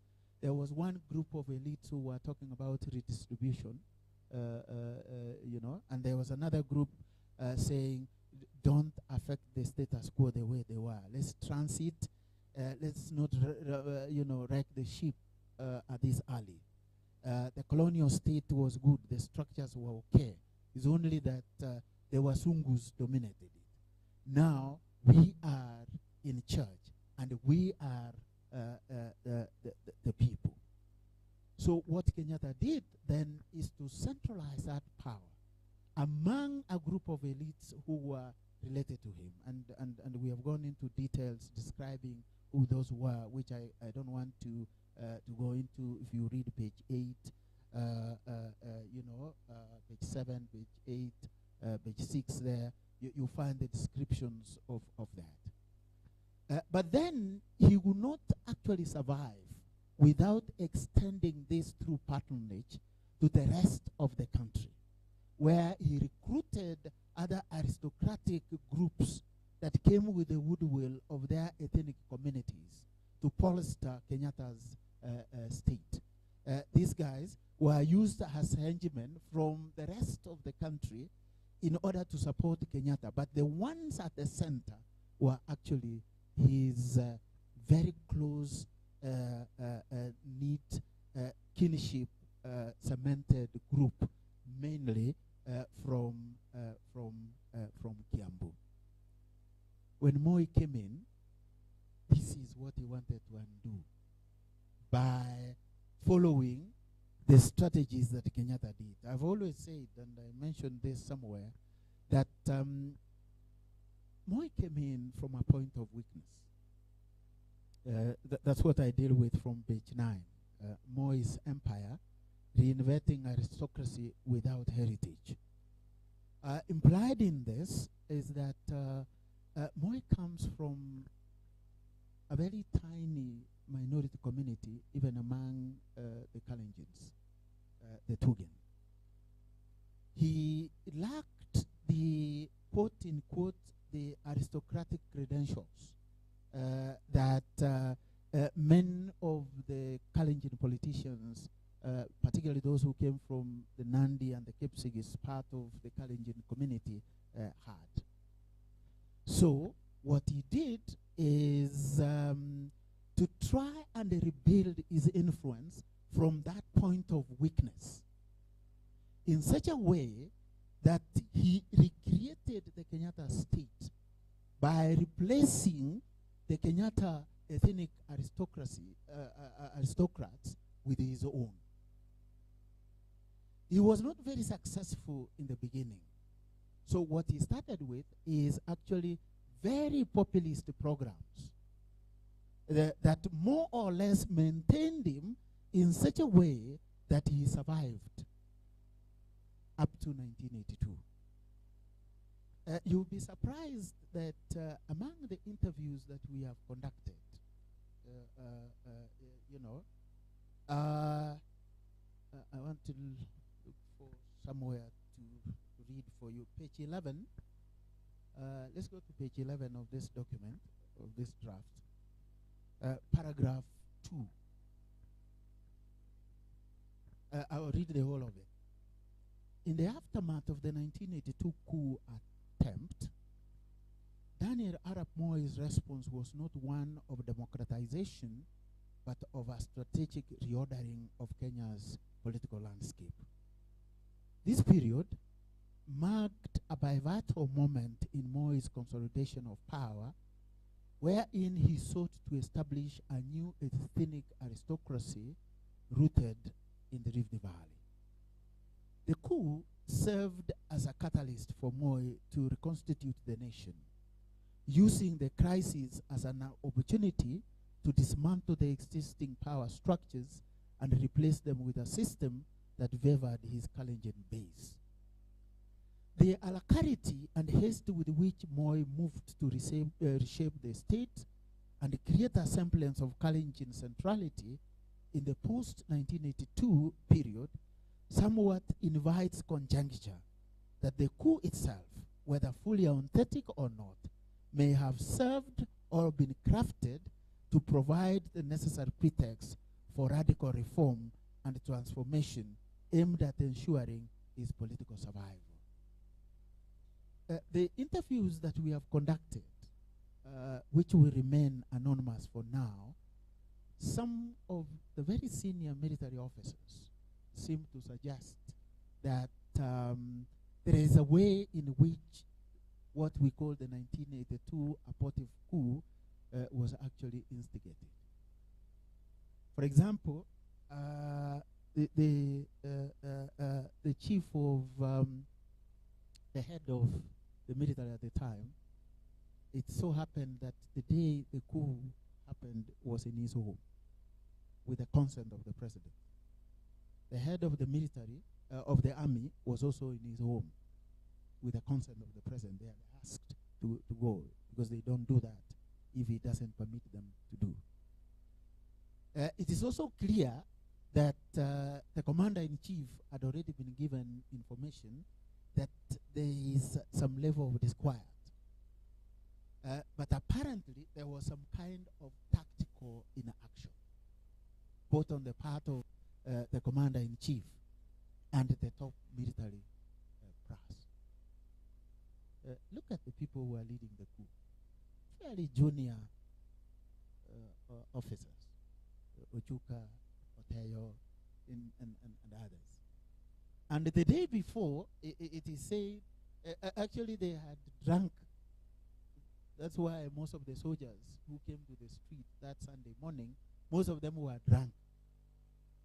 You don't expect any serious soldier who is going to take over government to drink the whole night and walk out of the barracks very early in the morning to topple the government. But that is a subject for debate. But what we are arguing is that whatever the case may be, it provided a very good opportunity to Moi to reorganize his government through, one, crushing his opponents, co-opting those who cooperated, and scattering those who opposed. And what came out of that is Moi creating an aristocratic group based on his community. But the notion that we seem to also question is the idea that has always been put across, that Moi was in full control of what you could call the Kalenjin politics and the Kalenjin elites. Information is coming out that Moi was actually struggling to keep the Kalenjins together as one group to produce the kind of administration that Kenyatta had, which Kenyatta was able to do because of the advantage of age and also the advantage of having this ahura of mystery around him. Moi did not have that advantage. Otherwise, you realize that one of the greatest challenges that Moi faced is to control his power base, to enable him to create an equivalent of the Kiambu Mafia within the Rift Valley backyard. I think I will stop there. I don't want to say more about this. We will want to hear from our audience about this. Thank you very much, Prof.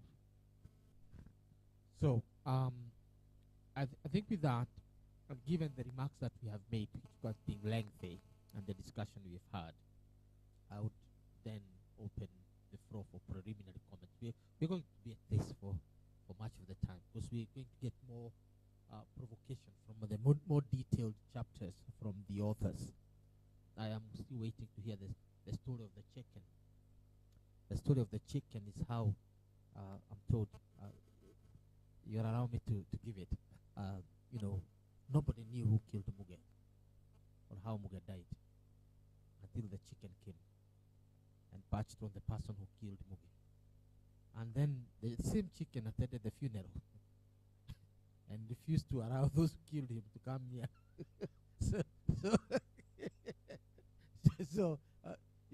We're coming across a lot of things that are not in the Kenyan public. Some are very hilarious, but they are part of what we are, because they are things that we believe that others in the West would just dismiss as irrelevant. Like, how do you find who killed who? If this is a top if this was done so well, and so on. So, and the same thing about Ouko, which is the question being asked. Did Ouko jump or he was pushed? Was he, was he killed by the Ruo sub-aristocracy because it was powerful? And when you read Atemi's description of Hezekiah Oyugi and how every Ruo, including Peter Oroalingo, even when you are not able to squat, you go on your belly. If you are not able to go, your knees can't allow you to go down. You have to find a way of going down for Hezekiah Oyugi. So powerful, that's the image you get. A powerful person. And is this the group that did the job, or is it somebody else? Now, when you get those stories, somehow along the way, you get so many theories, and some are totally hilarious. We have decided not to discriminate against these theories, because we have gone through the records of the courts, and the records of the courts are very clear. The people you say or that are said to have killed Ouko or seen him gone may not necessarily be the people, but when their names are invoked because they have high profile, then they become. Then when you get to the stories from Luo Nyanza about what was happening around that time, then it's very interesting. So those are some of the things we are investigating. And with that, then why don't I give the floor? Yes. I've just flipped through this. I'll give my very detailed comments in writing. Some of the things here I'm very familiar with. I was there when they were happening. I would, number one, want to see the role of the Law Society of Kenya included. In 1991, I'll be able to give you some of the advocate that we wrote in November of 1992. I was there in 1982. In fact, Adungosi was picked while I was standing with him, so I understand what was happening at that time. The molasses, I think I was involved in molasses. I'm the one who incorporated Kisumu Development Trust. I have a lot of material, perhaps more than anybody else. IPPG, the work that we did with the Misoi on Movement for Dialogue and Nonviolence, we took all the people to Naivasha. I'll be able to give you some material. I would also want on page 11 whether you are using the word nation and state as synonyms, or whether you are going to make a distinction between the nation. When you say Moi reconstituted the nation, do you mean the nation or the state? So those are some of the very preliminary things. And I will also want you to consider the use of the word democratization. Is a very unhappy word.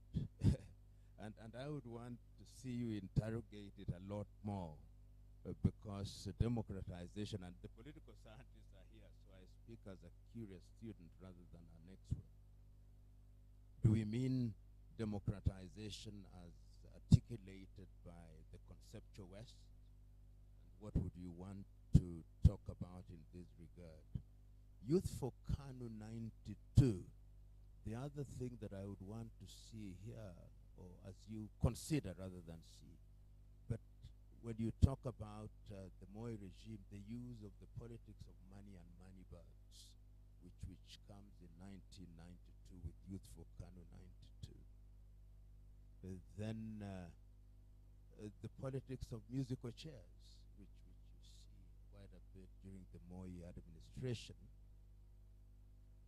and the weaponization of state institutions. I would want to see that part. 1982 coup. And the Acumi report. The Acumi's report is very important because during the Acumi Commission, quite a number of things came out. You remember William Ole Ntimama's famous statement, lie low like an envelope, and I acted for Ntimama at the Acumi Commission.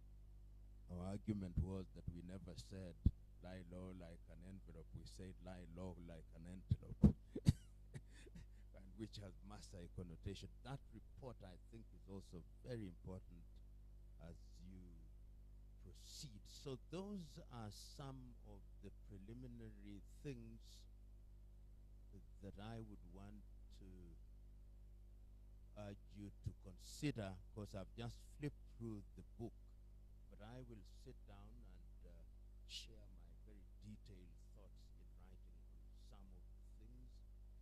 Ford, it's also important to note that my office was actually the first office of Ford Youth.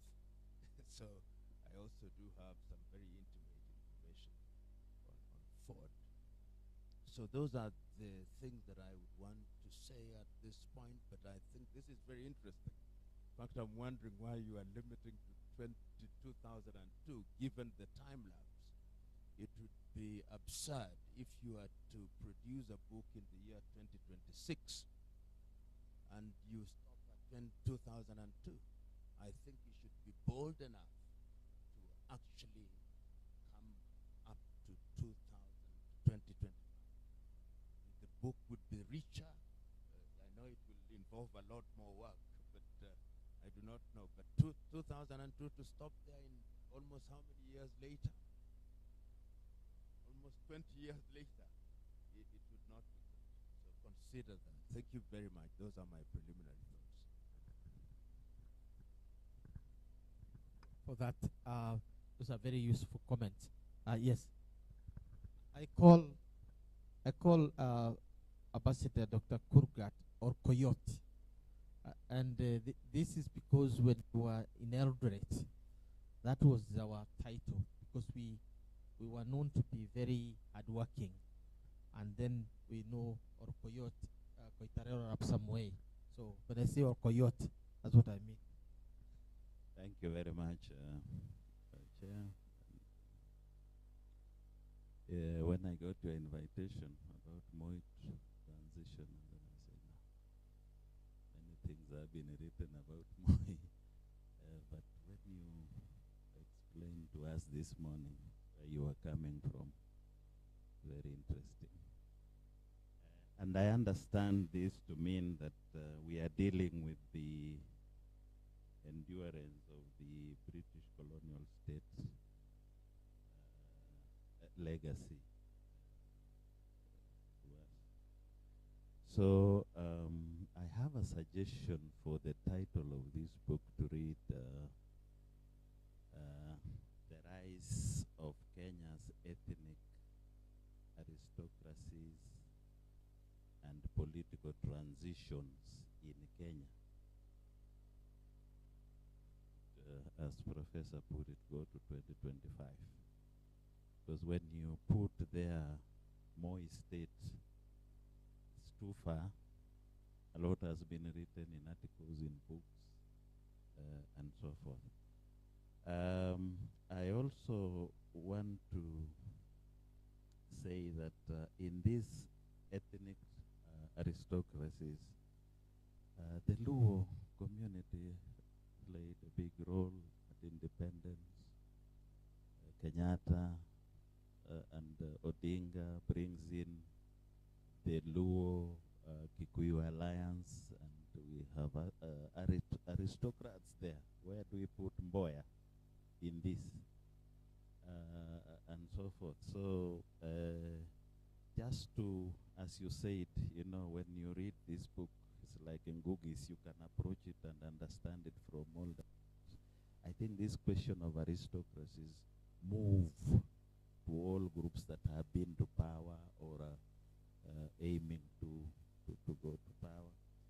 And I also think that there must be a chapter on theories of political transitions as a start. You have that because we have people who have majored in political transitions. So in that, then you come from the British aristocracy, then you go to the Kikuyu Luo aristocracy. We have Kenyatta somewhere, and then you have the Kikuyu aristocracy, and then there are bigger groups, the Luya, who have been in all this. I remember visiting one minister for education. His name was Otiende, and he was the first Kenya's minister for education. Maragoli. So they have been part. So how are they part of this? Through was it part of patronage? Was it part of being co-opted into the alliance to pacify their areas? and all this. That the Kenyan ethnic aristocrats, the ethnic-based coalition, ethnicity falls under class.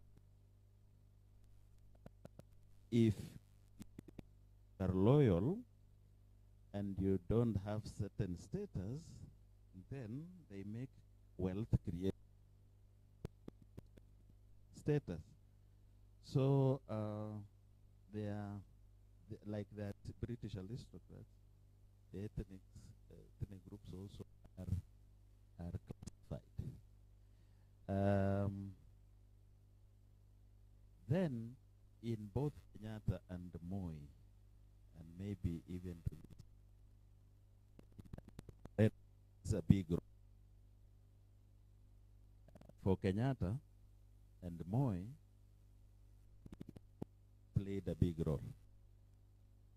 Who the British mass that we had here connected to the British, then the American interests as a strategic location. How did that play? How did that play so that despite issues of democracy, they were maintained? I know of some people who were told, you know, for now we cannot deal with certain people because they represent the interests of and you must have read papers that even CIA identified Moi to president. So at one point did they depart from there? They were already comfortable that the world has changed, the region has changed, something has changed. So that whole West Bloc, the collapse of the Tsar, which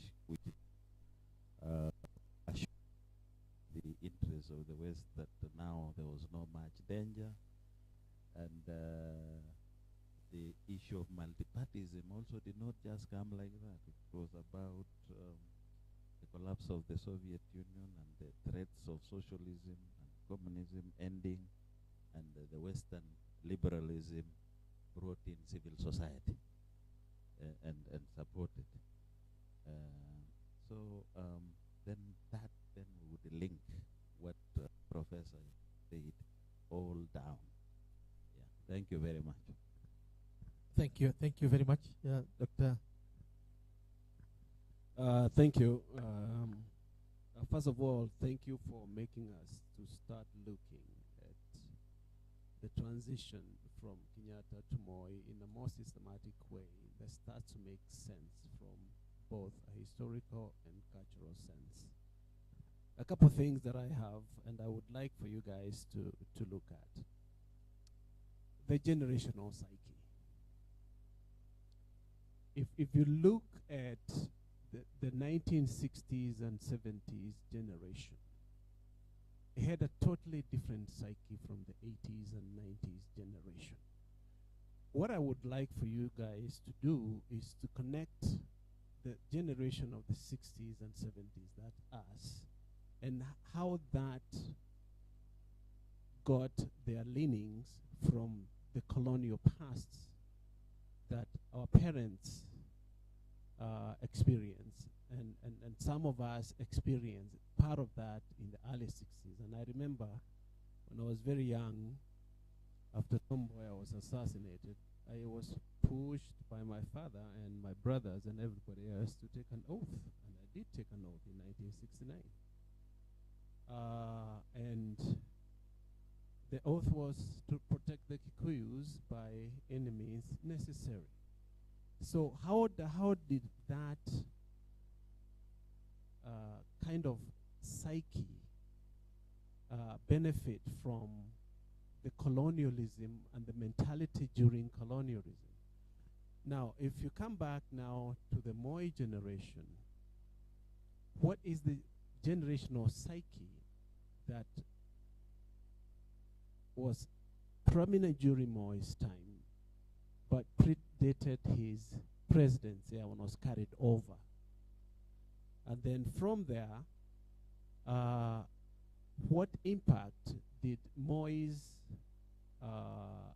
rule for the 24 years have into the next generation coming now to the Kibaki generation? Because there's a transition on generational psyche on how they view governance and leadership in the next generation. And if you look at that, and I go back to what Professor Rumumbu was saying, we may as well go ahead and look up to where we are, because it's a continuum of generational psyches from one to the next, and it kind of shapes what happened in this generation. Then if you look at the Kibaki generation, for example, which are the millennials, and part of them is some of the problems you're having now with our millennials and Gen Z. That's a generational psyche from the Kibaki generation of independent young people that are creative. They are not listening to anybody because they grew up in a different generation, but they were informed by the previous generation.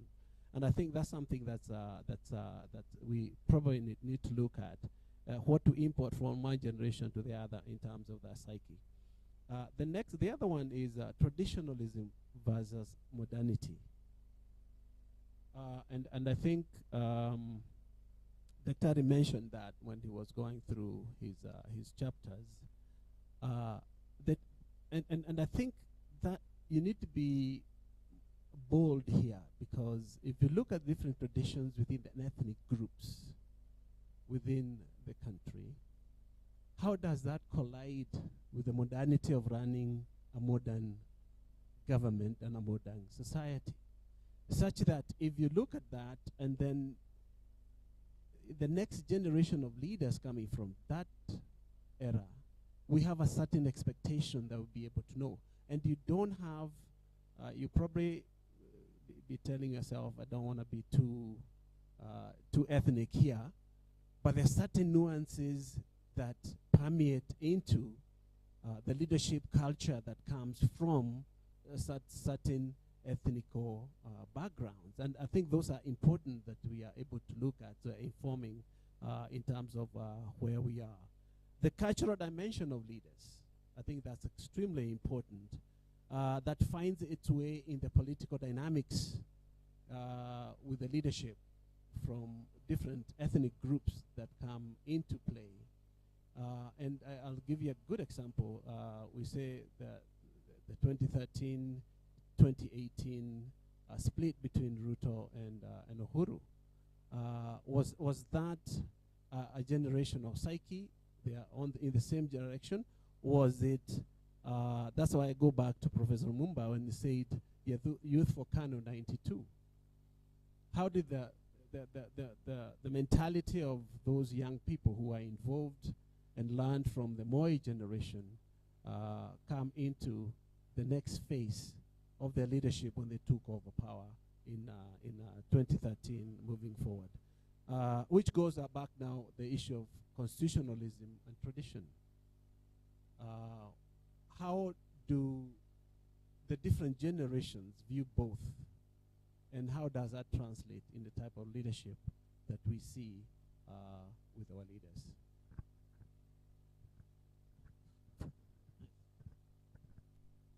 GEMA. How does in organizations such as GEMA, Luo Council of Elders, and all those ethnic formations which meet and discuss, and then you see the final product, and yet they are not in the forefront. I think that is also very important. Thank you. Thank you very much. I like the thrust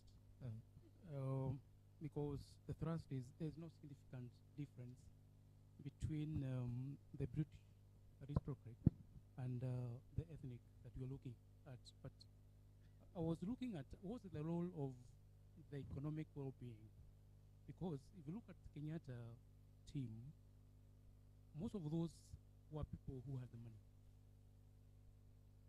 And maybe that is why Moi could not be able to transit quickly because he didn't have resources and his team didn't have resources. So he took a bit of time to entrench. I'm also looking at the issue of a very significant happening. The change of, I think, what Professor is calling the democratization, in quotes, the model that changed with Mlolongo, because it had a lot of repercussion. Then quickly, is there an assumption that with Moi, the Kenyatas fell? Because if you look at it, were enablers for Moi to settle the Jojo and others. But we look at the text, I think there's assumption that they fell off, so that we transited to Moi. Just like what maybe Professor felt, I also thought, if you look at the window of currency, it's very good. 2026, 2025, the literature is a bit maybe odd. And lastly, for those who are doing maybe doctoral, they may think about what we are calling the fourth and the fifth industrial revolution driven by technology. What does it mean with the same configuration? Is it a total fall of what we're talking about, or are we going to have new ones driven by technology? Maybe it's a thought for those who are going to take it forward.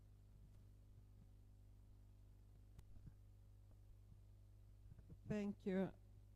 First is to thank everyone who has been involved in giving us the draft. I don't know, draft 1, 2, 10. Not 0. It's more than 0. This is certainly better than a 0. When I was in the US one time, somebody told me it is easier to fix crap on paper than to fix a blank one. So this is easier to fix with all the comments that we have. So first, to thank everybody who has been involved. Number 2 is as going through the papers quickly, not reading in any detail. Like I said, I was been out of, I wish I was there at the beginning. Why didn't you call me? Anyway, I was government. You not entertain me in talking about things like this. This is a better space to be. Yeah, looking at it quickly, one is we have oversimplified, very detailed. It's like we are writing to people who already know something. Okay?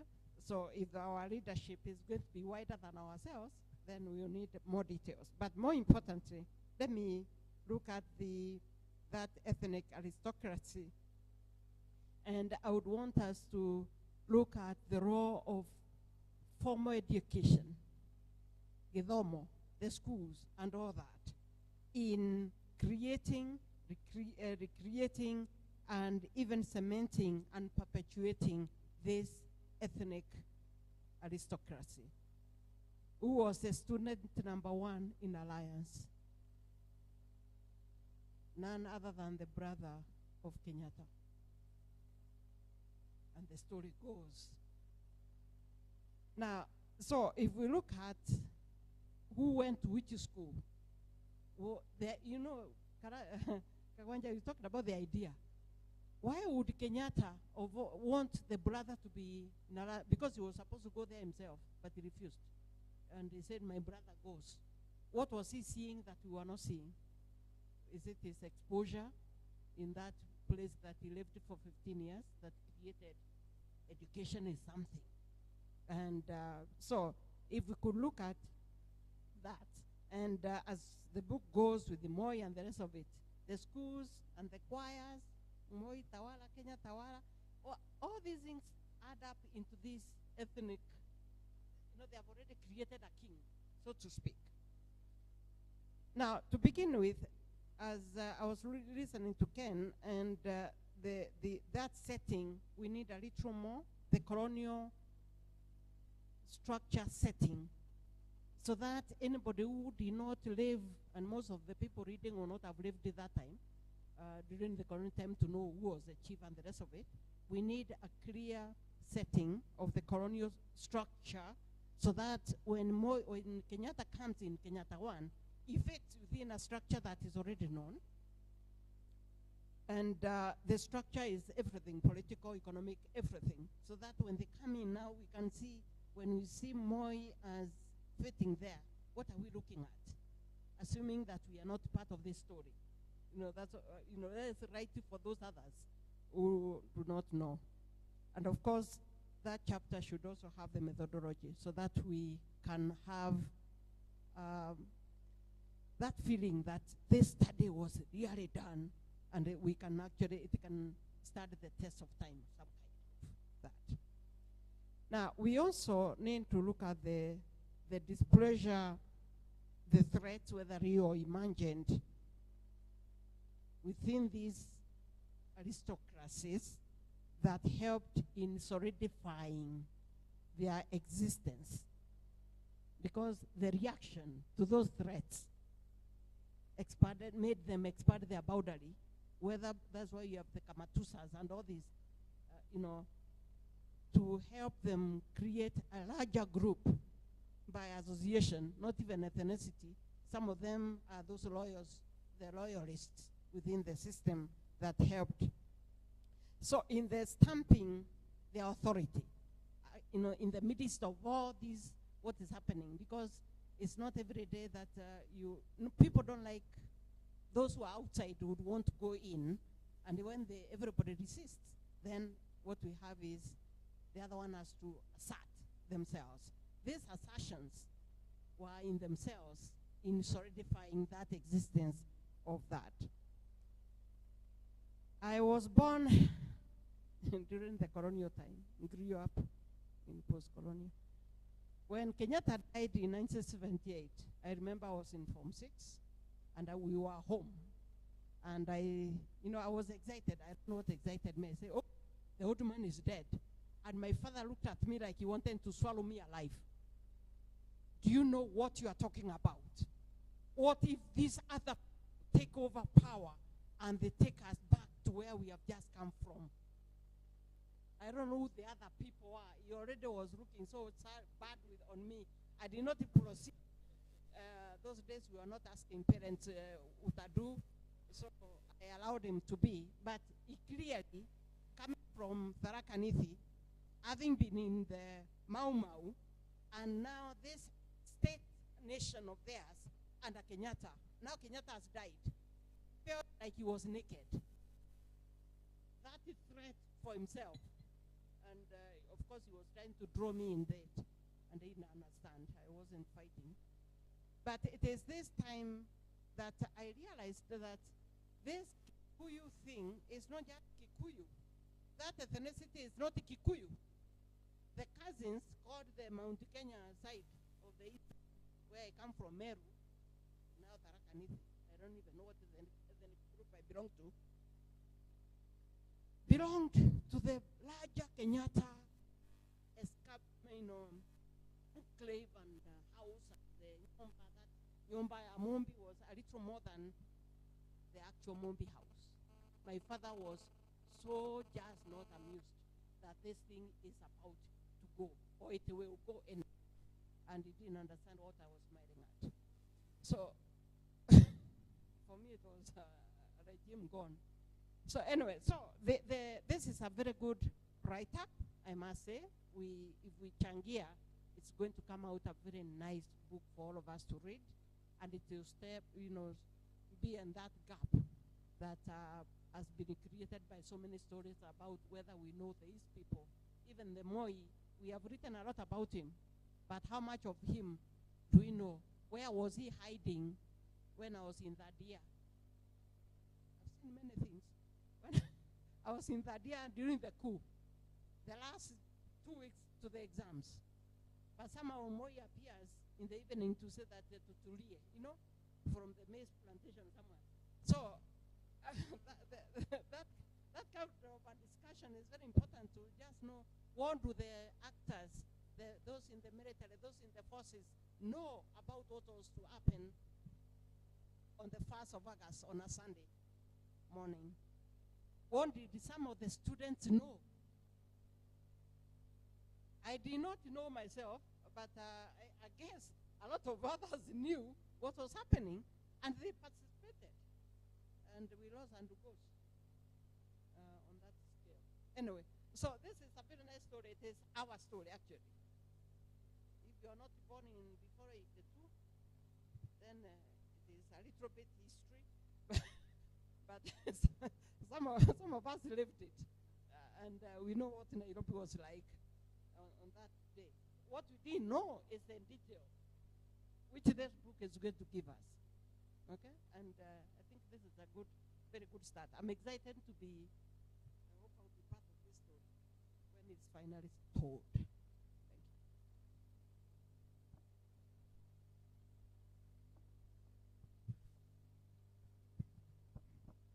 you. Thank you. First of all, I wish you had given us this document a little earlier so that we read and internalize what it's about. Our comments would have been much more useful. But having said that, I want to say that I'm actually excited about this new idea that about what Kenya inherited from the colonial system, colonial rule. I think it is innovative. I think it is something that will give us better understanding of our politics, not just during the Moi era, but even today. So I think it is an idea that you should actually develop. I had a few questions to ask. I don't want to make comments because I may say something that has already been said here and I'm not ready. But let me just ask a few questions.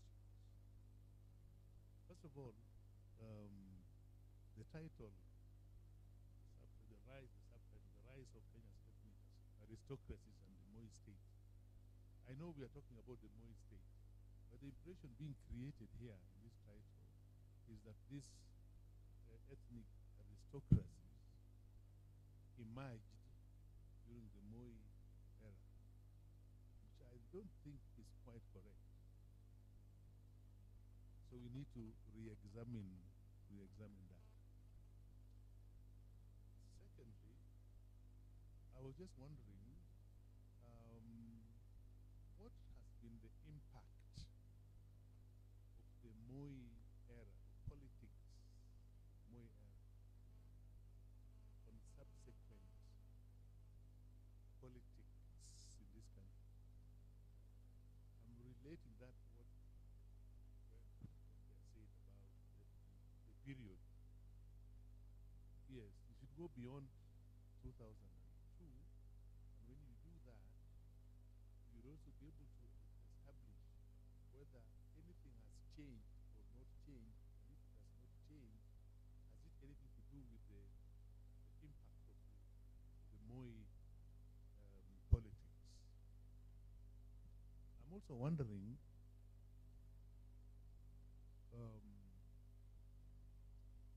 I believe myself that these politicians we have, right from Kenyatta time, they are birds of the same feather. They are birds of the same feather. So that these aristocrats, you'll find them in Lowland, you'll find them in Kikuyu-land, you'll find them in Kalenjin, all over the place. Publicly, they may appear to be disagreeing, but in actual fact, they are basically promoting the same thing. So I think that should be my view. If it has not been well articulated in the draft here, you should think about that. I've also been wondering, this Moi, can we say he comes from, well, don't say it is true, small minority ethnic group together. Does this draft indicate, explain, how he came to power? I know he was a vice president and he took over for 3 months, so and so on. But during the elections, after the 3 months, when he now took over as a president, how did he get those votes? How did he win? What were the dynamics? What were the factors? What were the issues that perhaps helped Moi win those elections if he won them? I was also wondering,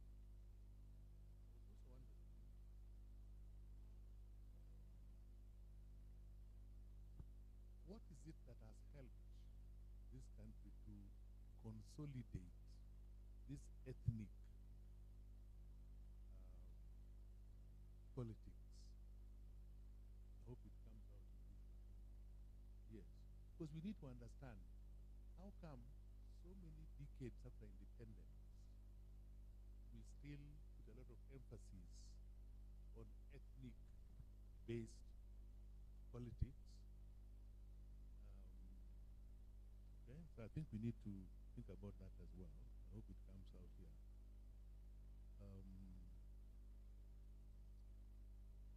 Yeah, for now, let me say that. I will read it and make formal comments.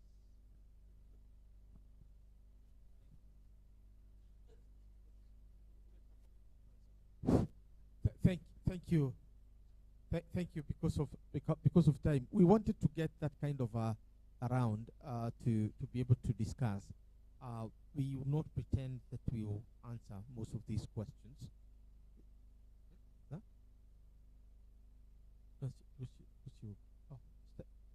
Yeah. The colleague there at the end. Let's get a comment from there, please. Sorry. Oh yeah. Musioka. Thank you very much. I'm feeling a little bit out of place in discussing because people present here, doctors and PhDs, and me here struggling. But I'm very, very interested let's say in a multidisciplinary perspective. That's how I'll give my take. First of all, this is a very, very good job for us to try and understand where we are coming from to inform us where we are going to. So I like an author called Yuval Noah. I'm sorry if I've quoted him elsewhere. So Yuval Noah is a historian. He's an Israeli, but he's written a book on, I think it's on his latest book. And he's brought about the background as we are moving into the age of AI. And he has also talked about the political unfoldings that were then there and are likely to unfold as we go forth. So I have two contribution. One is having the global view of, or rather a set. We came from somewhere. We came from, when I look at Julius Caesar's during that time, when democracy started being democracy, there was still what we are talking about today. If you go to St. Peter's, they think they were able to crucify St. Peter himself in a very inhumane way. That was then. That was the man of that time. Now we have a liberal man today who has gone through education but still behaves the same. So there's a question and there's a setting. So one was having that global view of politics, and two is what Professor Dominic has mentioned, the psychology, or what would maybe borrow from someone called an evolution psychologist, because politics does not happen in pieces of paper. It happens in the mind. So we want to understand, how does this man, if I was the president today, I asked myself, will I be the same? I don't think so. There is something that happens, and I think trying to settle and get answers has been something we call dark psychology. Dark psychology, where we use manipulation, persuasion, where we kill people, where we use threats. That's the only way I think man has found a way to assert power. So we need two experts here. One who has a global understanding and an evolution psychologist to help us understand. So I would suggest we also make it a little bit multidisciplinary. Thank you very much. Asante sana, good job. Thank you. I am still urging to get us to have a cup of tea, because if we go beyond now, then the tea has to go back. So, because after that we'll be having lunch. And I still think that we can, get over some of the issues before we go for lunch. So I will not attempt to answer any of the questions or ask my colleagues to answer. What we can say is think about the theory, the dominant theory of continuities and discontinuities in things. That's where we are locating ourselves. That, I mean, they talked about the French Revolution, and the more the French thought they were moving from the old regime to now the new world of liberté, égalité, fraternité, they were going back to that.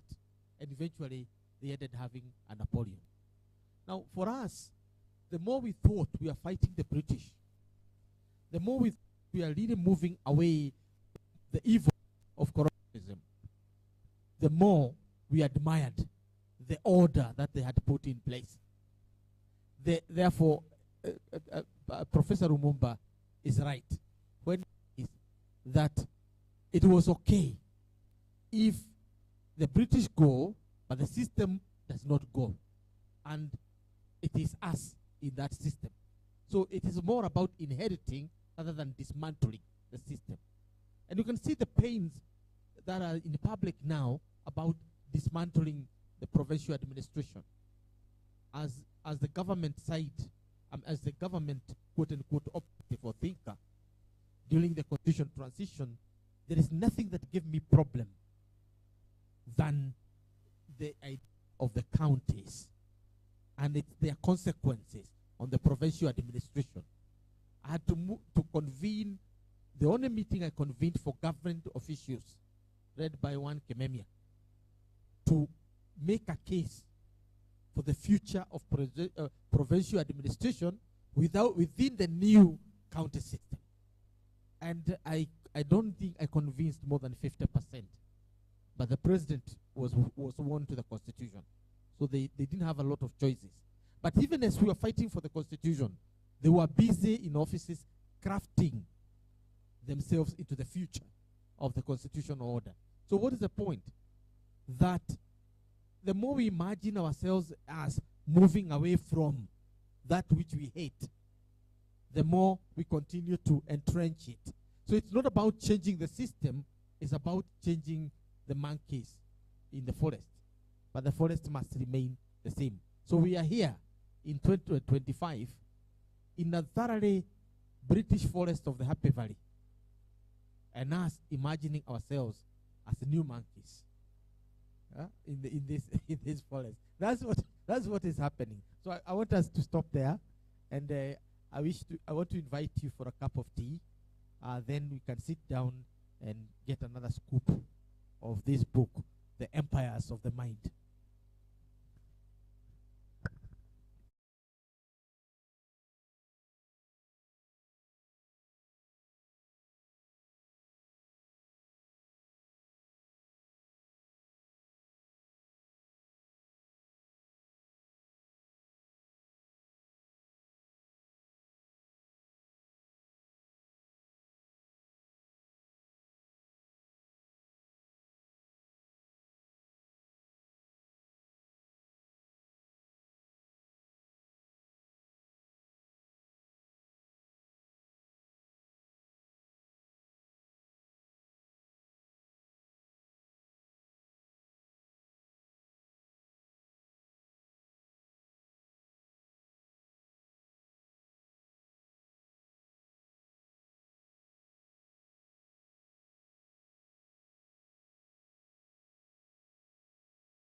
Those are extras. Now, since you and I are moving together, don't get surprised if you get one in the shortest run. Because what I do, where's Dennis? I got this young man as an accountant at Wilson Airport. This one here, got him as an accountant at Wilson Airport. But he wanted to do this business. I told him, are you ready for this? He took it. So I invited him to the pub with me at Nairobi, just to tell him how painful the academic world is. And he said, that's what I want. And ever since, has been with me. He has done his master's at the University of Nairobi. He's now doing his PhD at Beijing. He will graduate next year with a PhD on development economics. The other one, I got him from Murangahe as a teacher, but he now went back, got his master's, and came to be my assistant. So by next year, I'll be the only academic who is having a PhD as your PA. Yeah, this is real. This is real. Because he will be having a PhD and he's my PA because he has not gotten another job. Until that time, I'll be a proud Mazrui. Ali Mazrui is the only one who had the PhDs as his PAs and assistants. Unaona? But the point is mentally. So, situko pamoja, Catherine. Now, so we are back, and as you can see, the idea is not to prowl through all this. So I'll call it random people to make a contribution so that we hear from those that came. That's the whole idea. We want Peter, Nyande, we want Bogwa, and others basically to tell us what they think about the Kurgat and so on. Ken and I will midwife this process nicely. So there is this chapter on Jomo Kenyatta. And the real thing we want to get from there is the character and texture of the Kikuyu aristocracy. Because when you talk about the Kalenjin aristocracy, you also want to hear the texture and the form of the Kikuyu aristocracy. How was it organized? So that when you talk about Moi dismantling the Kenyatta aristocracy, what is he dismantling?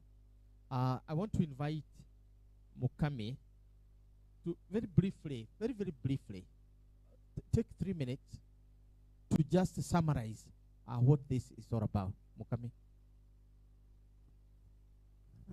Thank you, Prof. So, the Jomo Kenyatta succession from 1978 to 1982.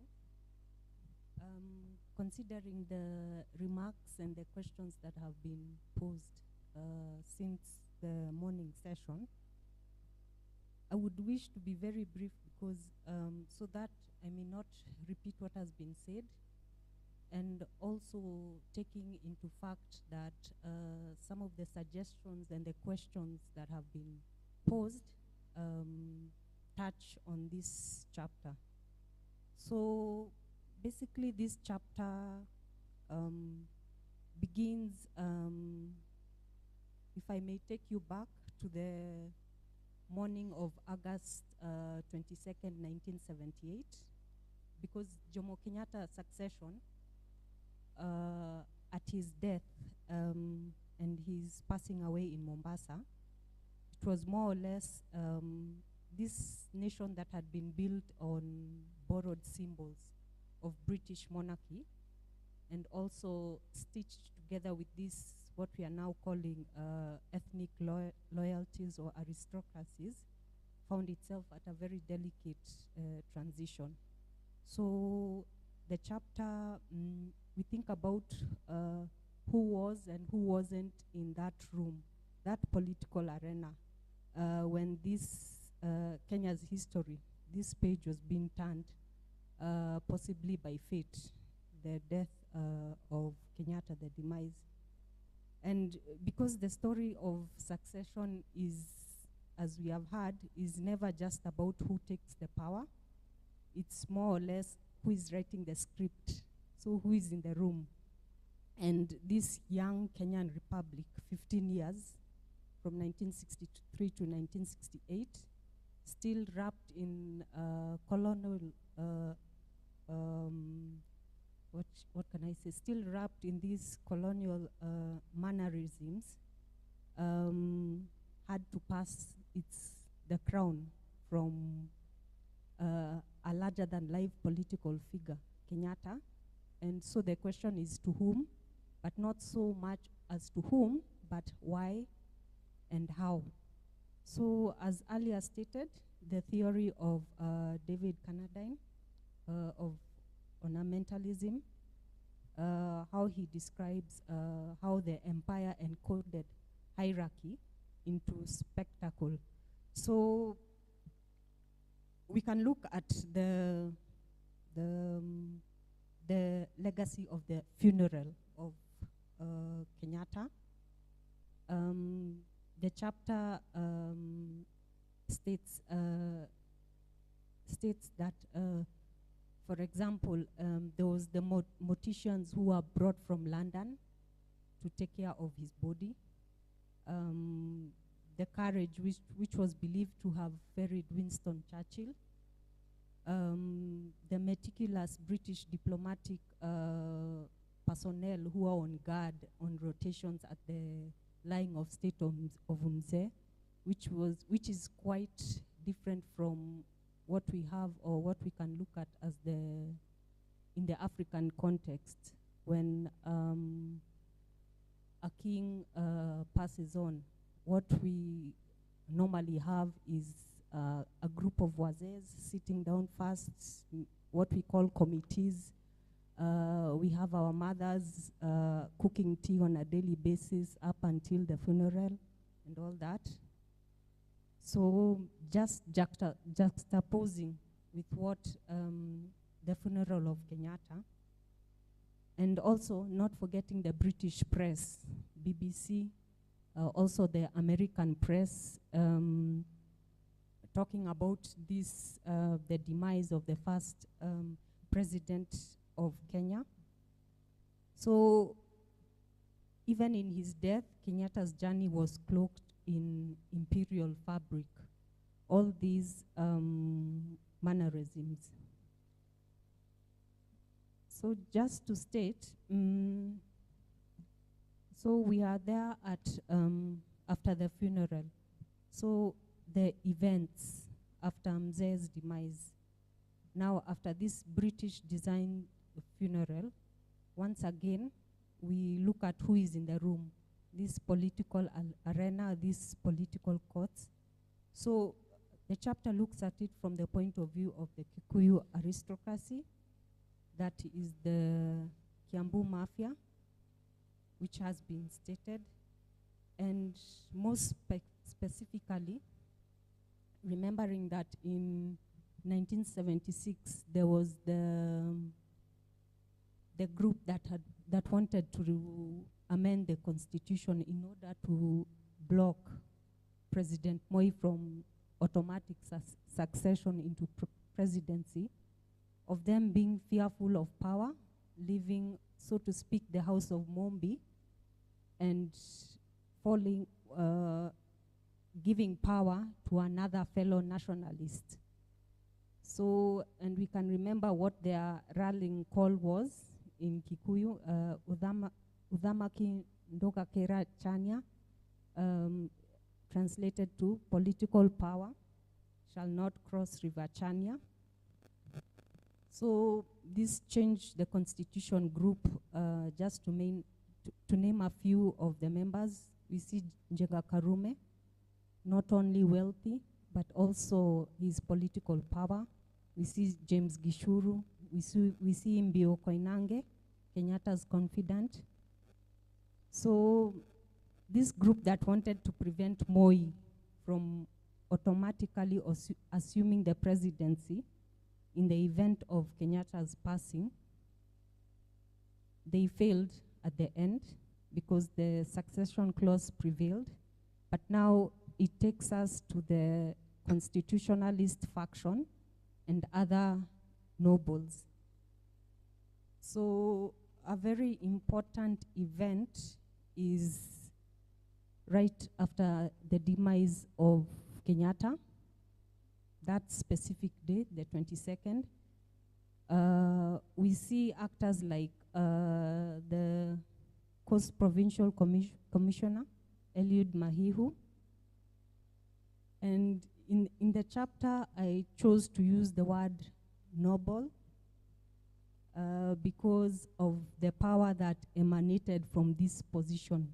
And this is the provincial commissioner's office, which had been cemented in previous years by Kenyatta. And it was an office that was like the political eyes and ears of the president on the ground in his absence. And notably, after Kenyatta's death, Eliud Mahihu is believed to have told Moi that the eyes of Kenyatta have closed. Your Excellency, keep your eyes open. So I've just talked about the Kikuyu aristocracy, the constitutional faction, and the nobles. And the constitution faction is important because of Charles Jonjo, the AG then, and other leaders like Gigi Kariuki and Kibaki, who chose not specifically to lean on where they came from, but they chose to support Moi based on, should we say, the law, because they were looking at it through the lenses of what the Constitution said. So they did not want to rewrite the law in favor of ethnicity. And this is important because of the loyalty and timing for Moi, and also the fact that due to this, Moi was sworn in on that day at 3 p.m., still under the watchful eye of Chief Justice James Weeks. And just like that, there was like a curtain dropped on like the 12 hours of uncertainty. So just to in brief, we can see that this succession was not simply about handing over the baton of power. So we can look at it in 4 ways. It was a coronation shrouded in shadows. That is the 3 p.m. swearing in of President Moi. Secondly, the ethnic, more or less like a chess game, tilted by the competing aristocracies of then, the Kikuyu, the Kalenjin, the Luo. Thirdly, the law came into play, the Constitution, Jonjo's loyalty to the law of the land. And lastly, it will never be forgotten about the funeral, more or less choreographed by our colonial masters, the involvement of the British Empire on Kenyatta's burial. Thank you very much. Thank you very much. I'll ask one question to David Masika. David Masika has done the chapter to us on the coup. From your findings and the evidence that is coming so far, was the coup organized by the military or it was organized by the government? Was it a kind of a weaponized coup? Or was it a coup that was perpetrated by seekers of power, including Raila Odinga and others who are accused of the same? What is it? What is coming out around the coup? Take two or 3 minutes. Yes, please. Should I respond? Thank you, Prof. The coup, or the question surrounding the coup, is very complicated. And as I will speak to it minutes to come, there's a session I'm saying the coup that was never was, or the coup that was never was, or was it an unanswered question surrounding the coup. Why am I saying this is towards, before the coup, all the security agencies had informed the chief, by then the chairman of the joint staff, they had informed the army deputy commander, they had informed the head of state, they had informed the intelligence people that there is a rumor that there was going to be a coup. This is from the court records as per Major General Mwagiru. But then no one took it serious. Then the army units are sent to Turkana for war games. And Lieutenant Sawe orders all the barracks around Nairobi to remain closed, that no one should go in. And General Mulinge is reminded that there's a rumor that there's a coup, and he goes to Machakos.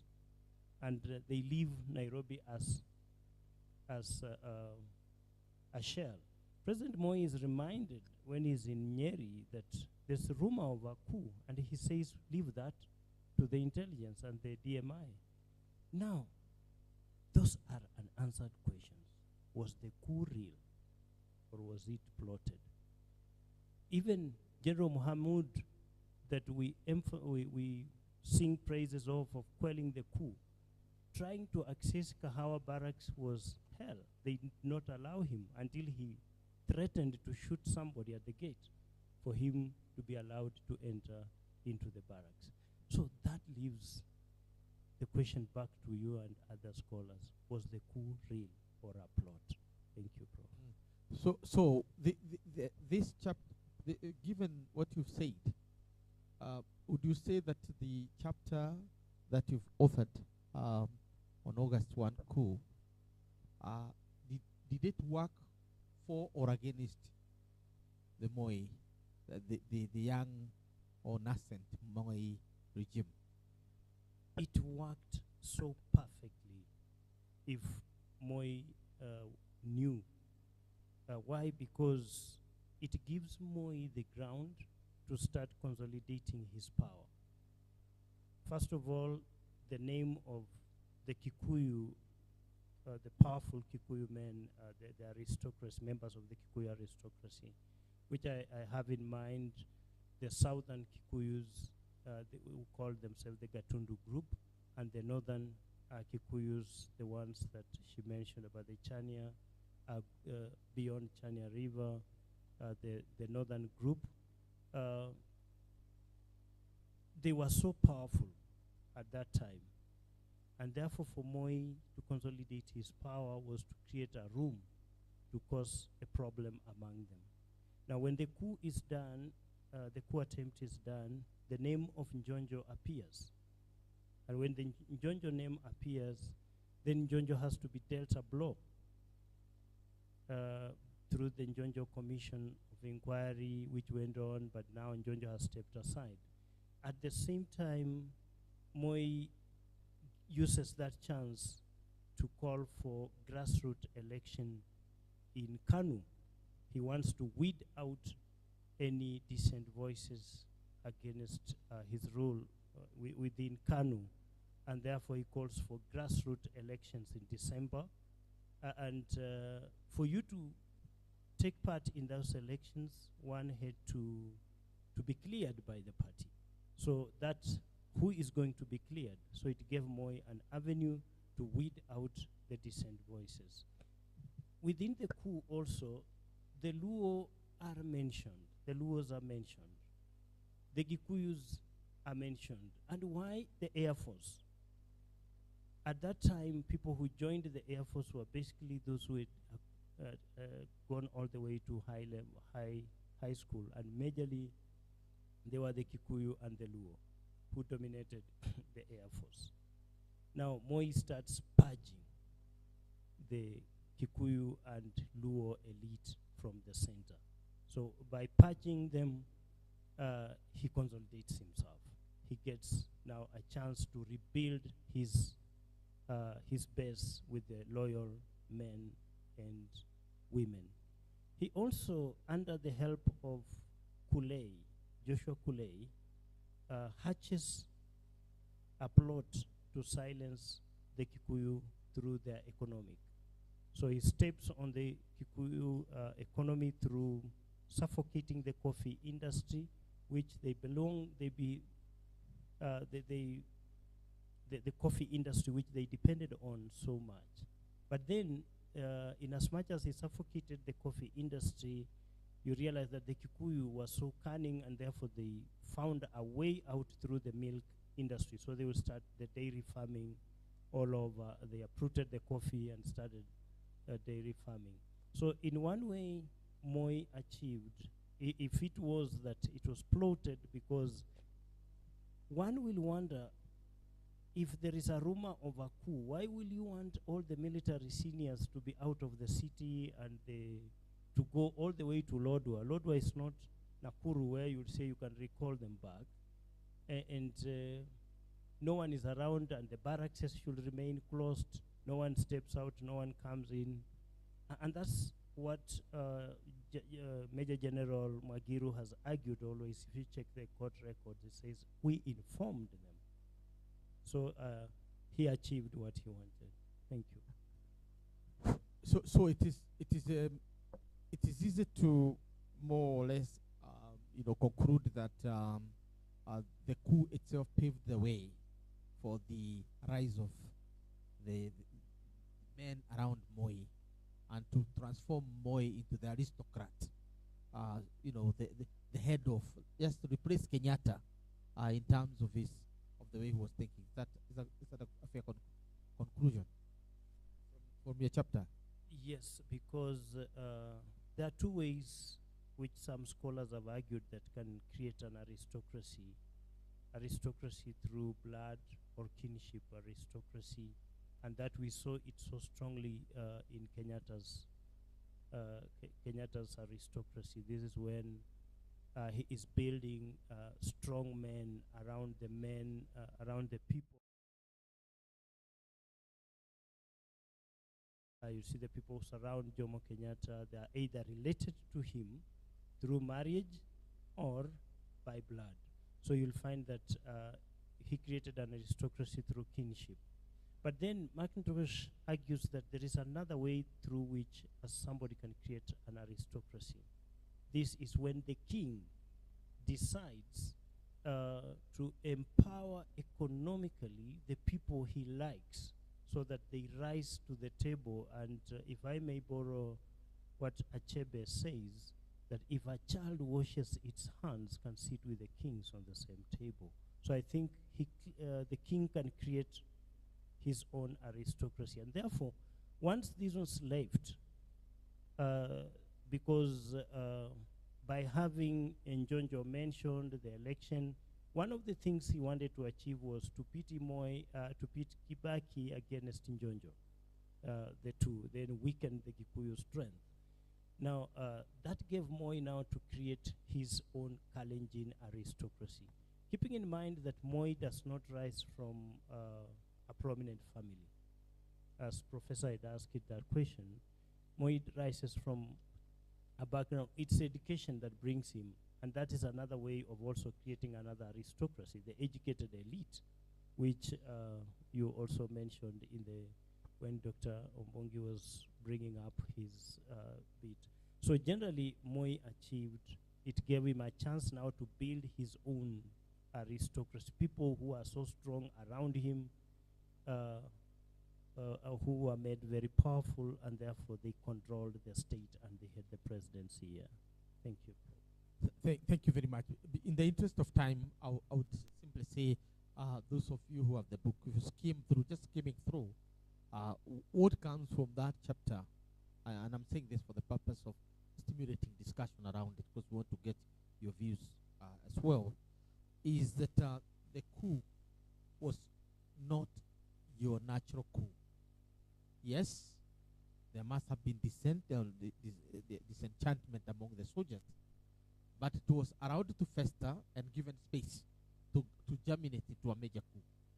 But it is its aftermath which is very important, because it helps to dismantle a very, very powerful Kikuyu aristocracy through those two things that he has mentioned. One is, of course, the political approach to disempowerment, and two, the economic disempowerment on the one hand, and empowerment of the desired segment. And that's how now we see the rise of Kikuyu aristocracy, and his chapter concludes eventually with the rise of the Kalenjin aristocracy that is mentioned there. So let me then thank Masika for that. You're not out of, you're still on the platform because you'll have to either respond to some comments or something that are going to come in the discussion. But let me get to Justice next to you. You're discussing political divisions or inter and intra Kalenjin politics, and that seems to be taking place between 1988 to 1992. That's what you seem to be saying here.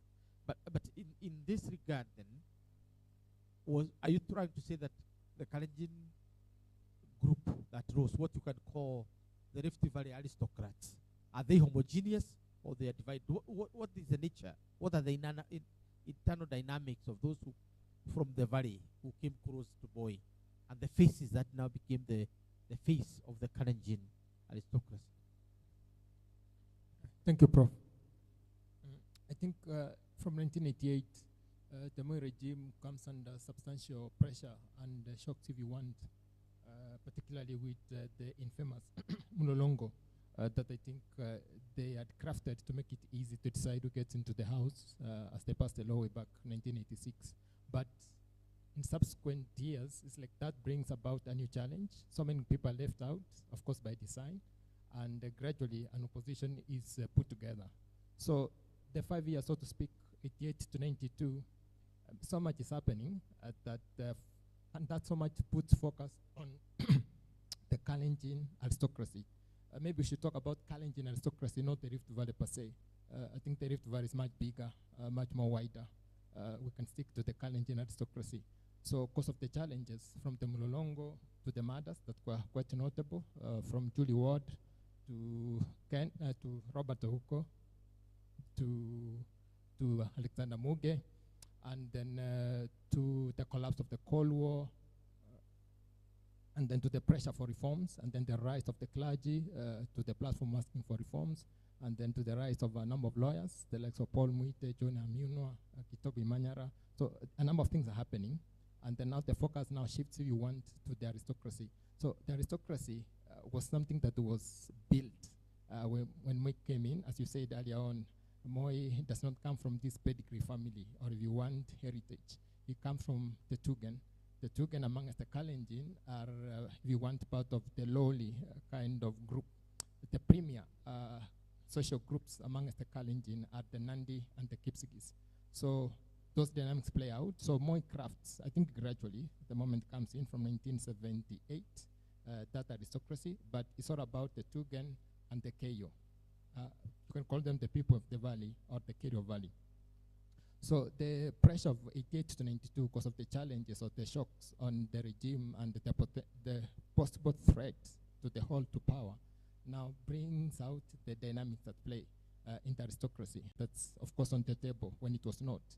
So it's a tricky balance, if you want, for those who are in, to be seen that everybody's on board from the Kalenjin want to consolidate the numbers, because I think they were seeing the potential of a big, bruising political battle in 1992, and that came to pass when the elections came in December 1992. I don't know if I'm answering your question, but I think it's a tricky balance that's needed that we're trying to achieve. Yes, you have really answered the question, because what we wanted to know is that yes, a group has emerged to succeed the big Whigs, the Kikuyus. But what one would like to know is who these names are, which you have done, how it is constituted, and whether it's a homogeneous group or it is a divided group. That is important for our analysis, because why would this aristocracy fall so quickly after 2002? That's really the question. Why would it disappear? And in that regard, then that will set the background for other analysis when we get to the other chapters. So we accept from this particular point, from your analysis, that we have internal and internal Kalenjin divisions arising from here. But again, I think we in our weekly discussions or our discussions in our forums, we made this observation for the sake of those who are here, that traditionally the Kalenjins are organized into some hierarchical, not in terms of the people themselves, but the groups that go as subgroups. We talk about, are they 9 or 11? From the Pokot, Nandi, Kipsigis, there are 9.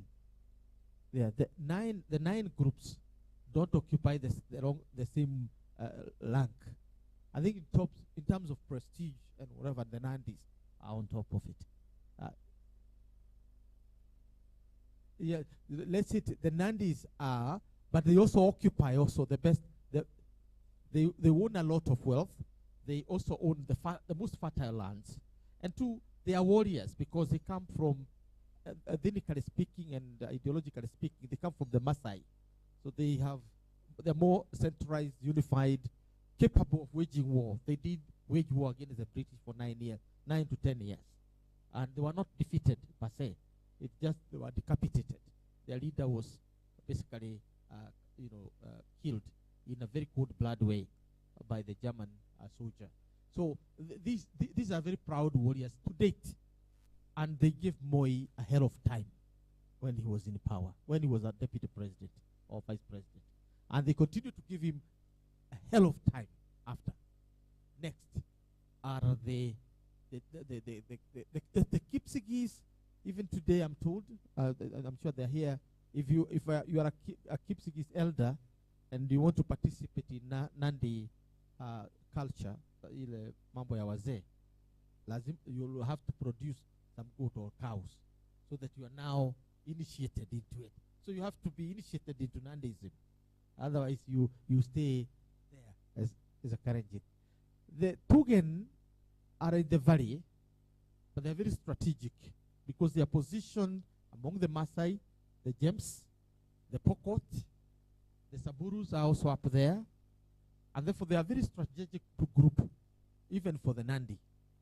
And that's why Moi would get acceptance among the Nandi. But the Tugen are also, if you wish, the military superpower of the Kalenjin by the virtue of their geography and also by the virtue of their experience. They are battle hardened.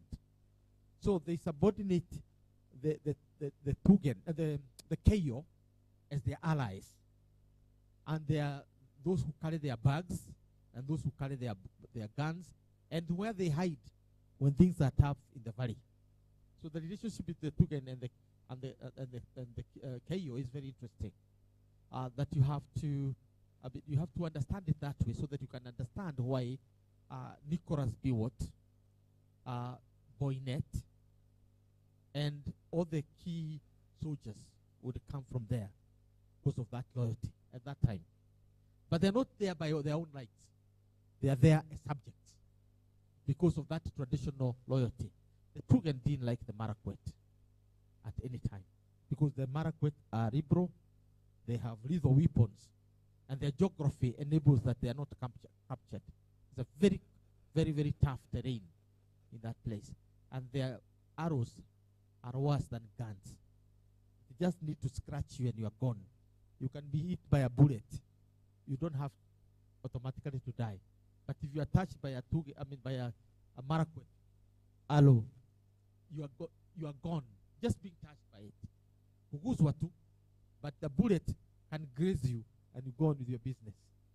So they were feared greatly, and that level is there. The warrior for hire, the people who do your wars at your will, are the Pokot. because they had large swaths of land from which they can hide. They can move from the south, from the east Baringo, all the way up to South Sudan, and that's their territory, and they are swift in their movement. So again, look at them that way. So that is now the power dynamics within the Kalenjin. And now Moi was supposed to heal an aristocracy from this group. Now you can see the difficulties and why I asked Odigi that question. I'm bringing this because it's good to understand how difficult again it becomes to heal an aristocracy. Two, some of the conclusions that would be made, like Biwott and others had autonomy to take decisions as they would, and they were equal in power. You have to know the clients and patrons, and the Tugen are the patrons. I'm saying this because there are certain observations that are going to be made in the book, and you don't know where they are coming from. You ask the question, where is that coming from, and so on. So just as that, I think that's good enough. Then we can then open the discussion to the publication. We open in addition to what Justus and David and Mokami and what the Prof has said.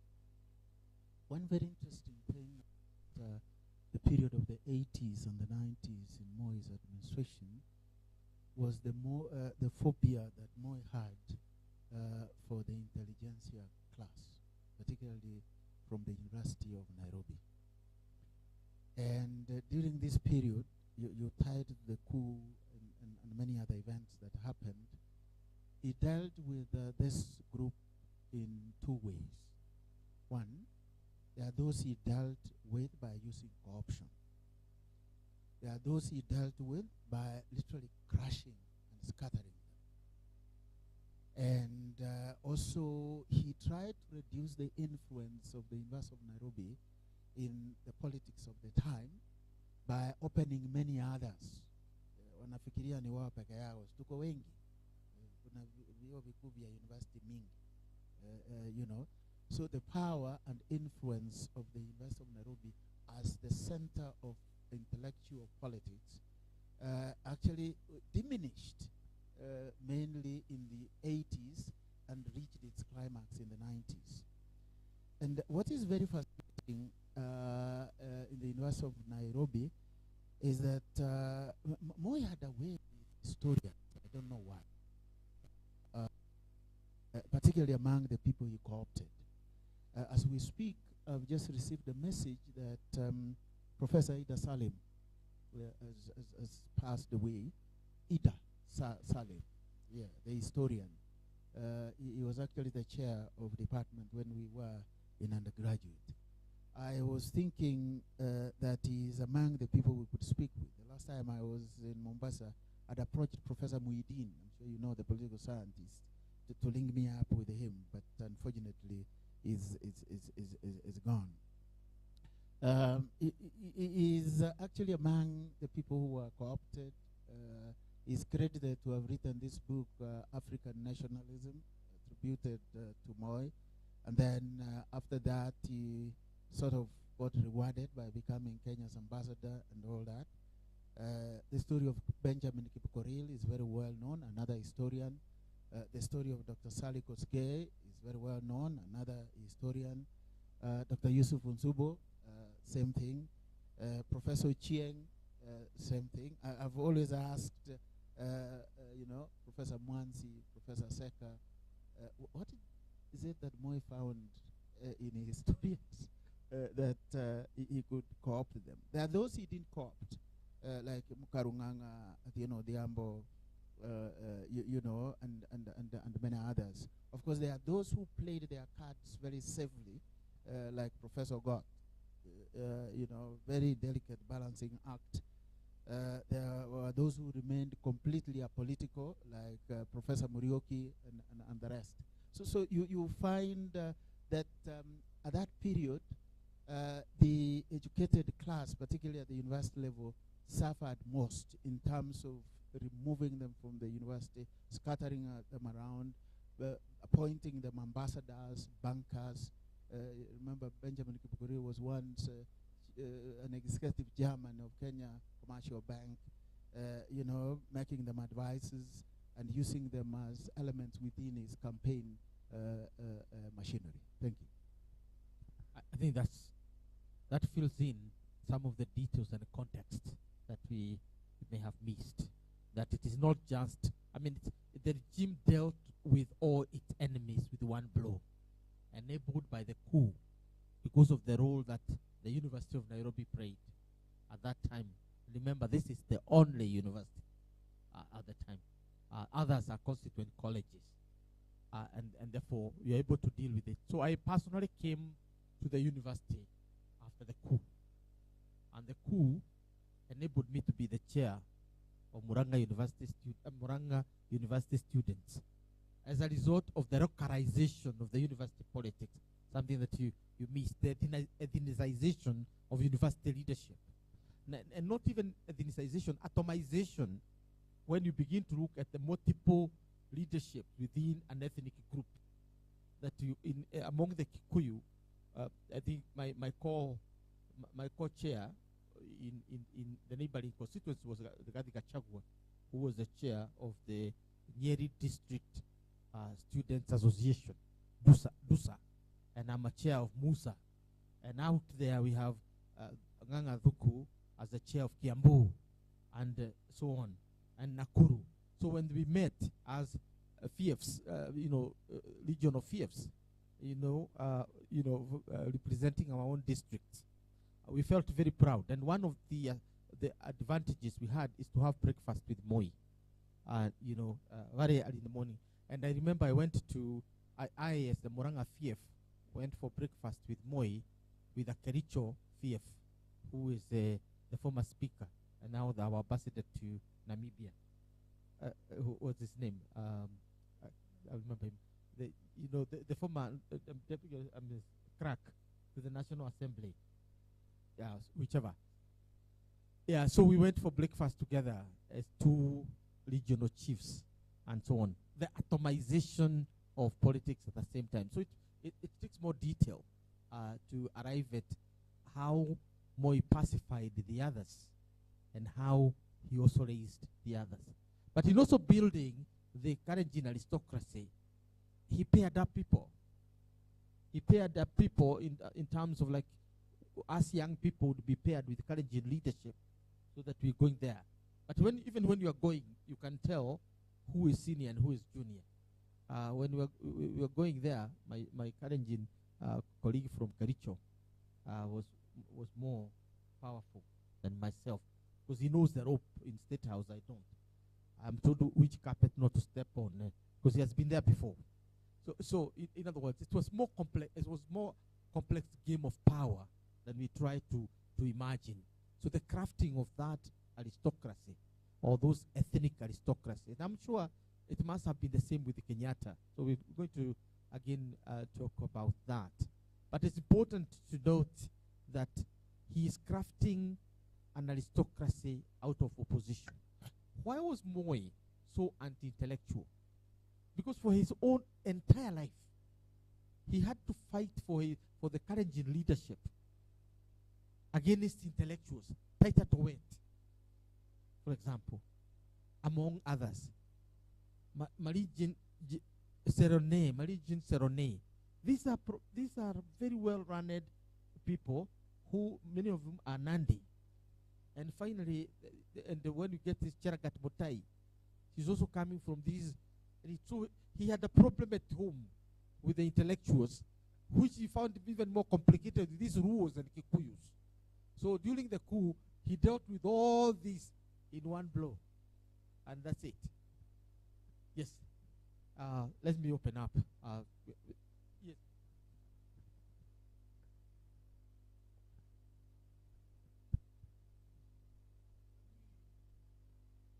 Define this concept, aristocracy, a little more in a clearer way than it is in this document. Because the way I look at it is, I get a bit confused. So we need to define that a bit clearer. Secondly, all these things, for them to survive, they needed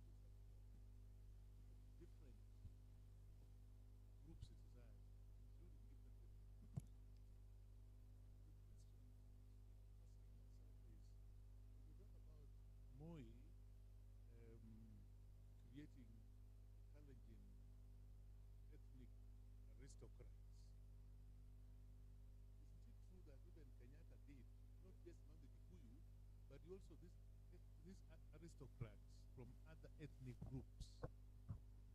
That doesn't seem to be coming out very clearly in this.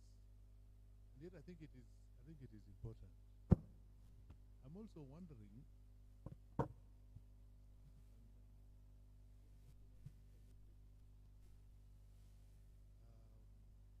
the economic elite, you say here, is defined by wealth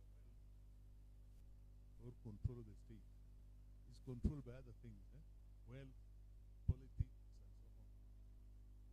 What was the relationship between the economic aristocrats, those that have become aristocrats as a result of economic empowerment, and those that are actually politically created? Was there any link, connection between them as they engaged in the state politics, in this country? Not just during Moi era, but in even other regimes as well. But I was also wondering, this is also captured in this document, this phenomenon of inheriting political office, family at the family level. You have Kenyatta, his son becoming the president. You had Moi, Gideon was a member of parliament. The Haniris of this world, the Mudavadis of this world. There are many. How do you explain this? And how do you explain this phenomenon? It's a very strange thing. Thank you, because that's really important. It touches at the heart. I'll say something, and I'll give Ken the chance to add to us.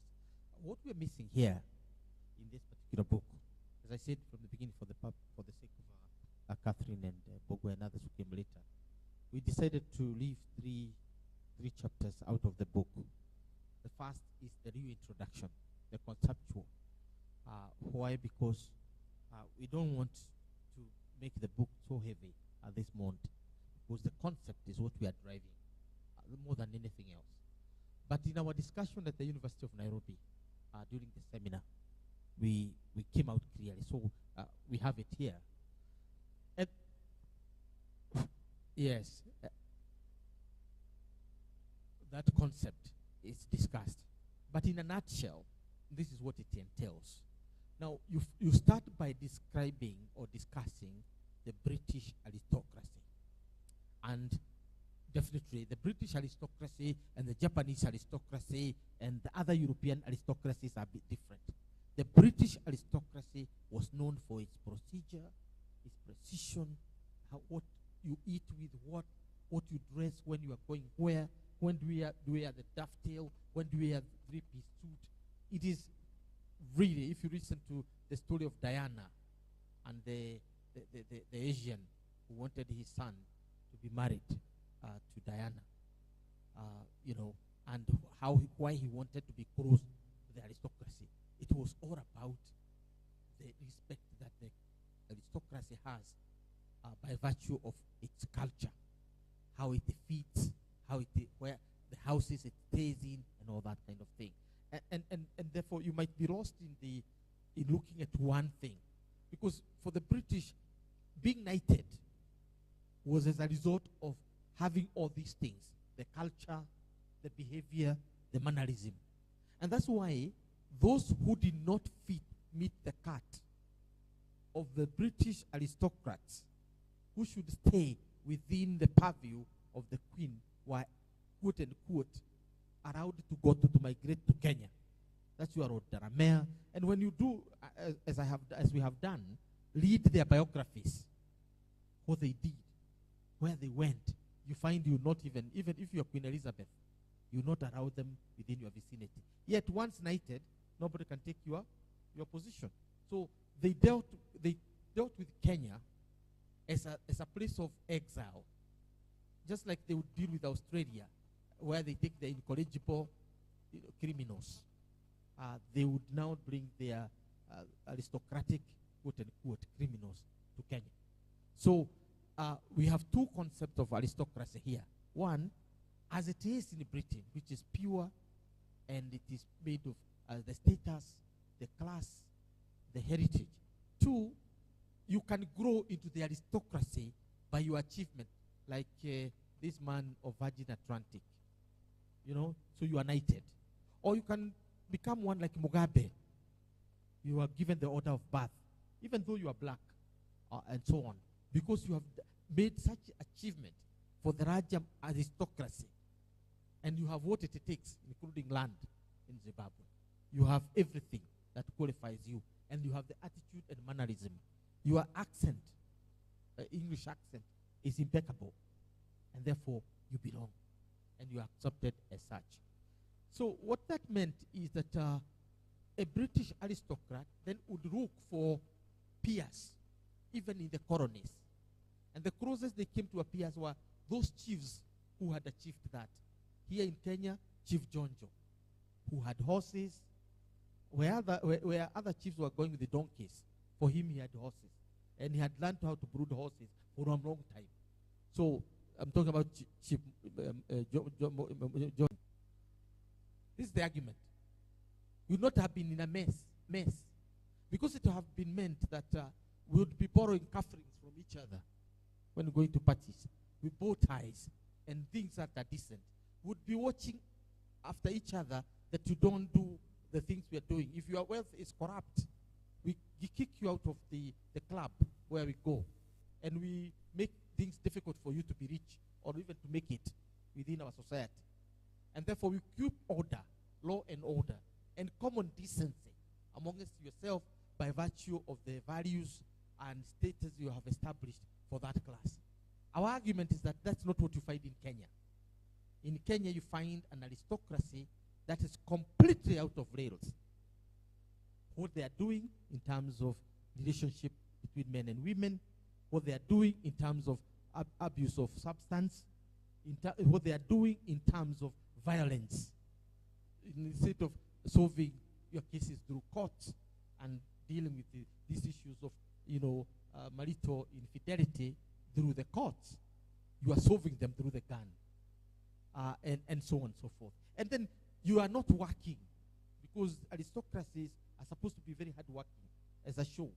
You are spending all the time on the horseback, on three-piece suit, and outside that you are in holidays. So that notion of aristocracy in the Kenyan context was not fitting into the ideal aristocracies as we know them out there. They are not models. But this is the only aristocracy Kenyans knew. These are the aristocrats Kenyans worked for. My grandfather worked for one of these happy men in Nicaragua or Jororok area. And that's where my mother was born in one of those farms in Oljororok. So would you blame my brother, my uncle, or my mother for aspiring to be a British? They take alcohol you are not supposed to take, but if you're a good servant and you're doing very well, two taskers will be sneaked for you, and you take, and you talk about them for ages, that I took the beer the white man takes. Or you're given a bottle of wine away from your Muratina, and so on. You feel very good. So by virtue of deprivation of some of the things that made them aristocrats, including growing coffee and growing tea, we aspired to do the same. The only people who were around were the chiefs. So if you can talk about nascent aristocrats within the African community, it is some of the chiefs around Kiambu who had achieved those things. And it's not by mistake that the Kiambu would emerge as the aristocrat, the top aristocrat of the Kikuyu. And in the neighborhood, they co-opted sons of chiefs. In Muranga, they took Chief Jiri. Remember, the Jiri's high school. He was at the top. And when the Kikuyus of Kiambu refused Kenyatta to go to Lancaster at the instigation of the British, Chief Jiri tell his son to step aside, and Kenyatta go to Lancaster as the MB for Kegumo in Muranga, not in Kiambu, Gatundu. Because these are how the aristocrats. Kenyatta himself marries from the aristocrats, from the Koinange, and then from Mohos. So it's not by mistake. So the point is, they were looking for each other in all these places, those who have one material and those who have power. I mean, who have political influence. And therefore, when they start to copy, now, for example, if you get to Kambani, the story we give in the introduction is that of the Kasina Ndo. When Kasina is approached, Kasina is hated by his brothers and relatives because he would take their wives by force and would do all things that the Kambas would not do. Now, when one of his brothers, step-brothers, I think, decided to cut him, he cut his hands and he left him for dead. But it was because he was such a respected man by the British. They quickly took him to the hospital in London and nursed him, and he was given the new hand. Yours are gone, you are given new hands, and so on. But because he was so loyal, the governor asked, what can we give Kasina now he's retiring as a gift? And I think even the British were shocked. They expected Kasina to ask for land, maybe some cars, maybe some horses, or some material things.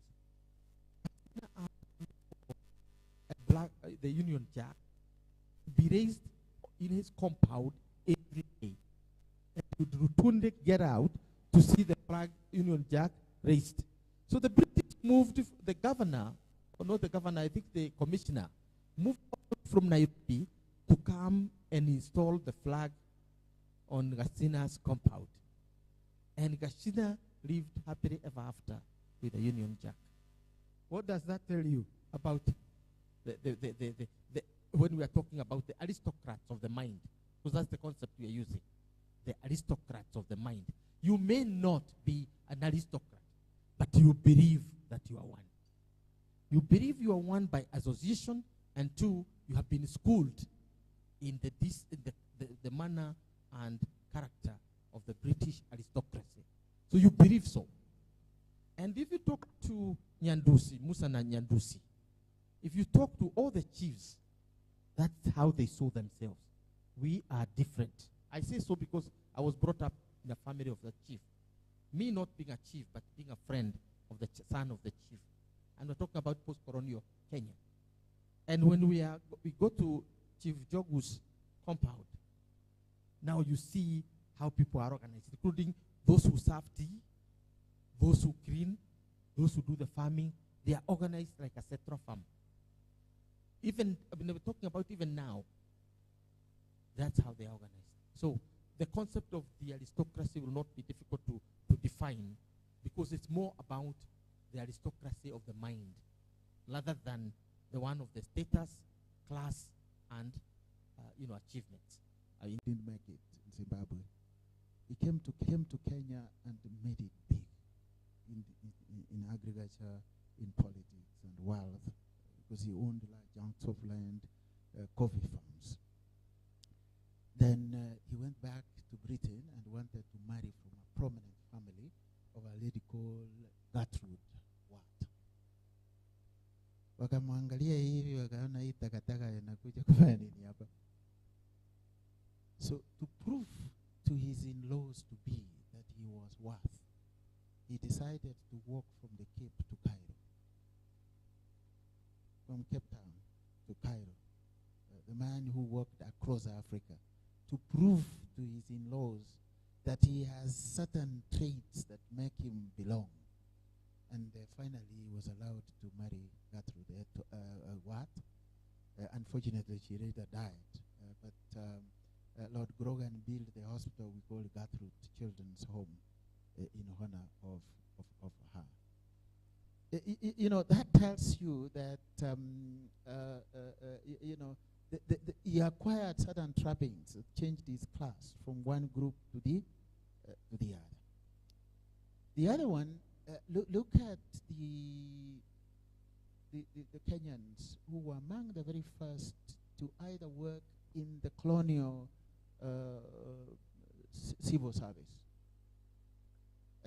The things they did, the trappings that they craved for, spoke of their admiration, to the colonialists. You know, my father worked as those colonial agricultural assistants. That's why at home, tulikuwa tunamuita, we used to call him Momo Colony, because he took us through the straight and the narrow. As his son, you had to keep your sword tucked in all through. Of course, there are some of my brothers who rebelled, you know, by keeping their shirts out. There are those of us who were paid. You have to be in a certain way. I don't know, maybe you could tell us the story of your father as one of the earliest education officers. I'm sure you could see those trappings among them. That is really the concept that we are talking about, and the Canadian discusses it and calls it ornamentalism, symbolism, really, that the British presented to be able to belong, to be able to use a certain level of sophistication. I mean, I was cracking a joke when I walked in here. If you see the checked coat that I'm dressed in, and you know, I almost pass like a retired British lord. You know, the only thing I'm missing is brown shoes. They don't normally wear black. That's the only thing I'm missing. So I think that is the concept we are saying, that in Kenya, instead of taking the dimension of class, which Lord Grogan was grappling with, for us it took the dimension of ethnicity and patronage.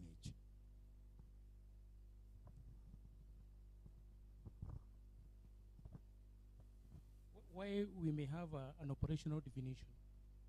I say this so because from what Professor Peter has explained is that of those who came to Kenya, there were social deviants, isn't it? So then the argument is that social deviance that our political class or our own aristocrat borrowed from there? Then someone will ask then, which is the other one which was morally acceptable, like the preaching? Because we are two. We have the social deviants who came, Happy Valley and everything else, where our premise, that is where we are borrowing our definition for the term. Then I would ask, who are those who are morally acceptable? And in Kenya, do we have an example of that?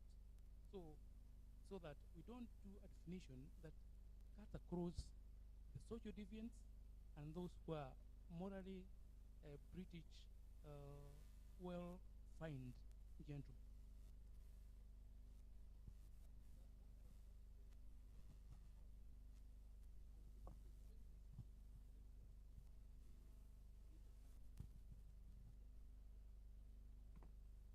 As social deviants. And that's why you choose the place called Happy Valley. So among the earliest of the settlers who came here was Lord Lamere.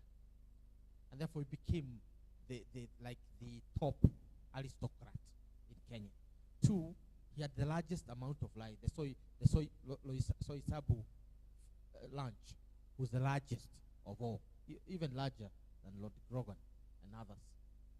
And two, it offered a variety that the Grogans in Nairobi could not offer in terms of the local animals and so on, and place to enjoy, quiet outside the urban life. So in a sense, it's good to say that there were some nice British, but they were lower in their status because the aristocracy has hierarchies as well. Those who are top, the queen is at the top of the aristocracy.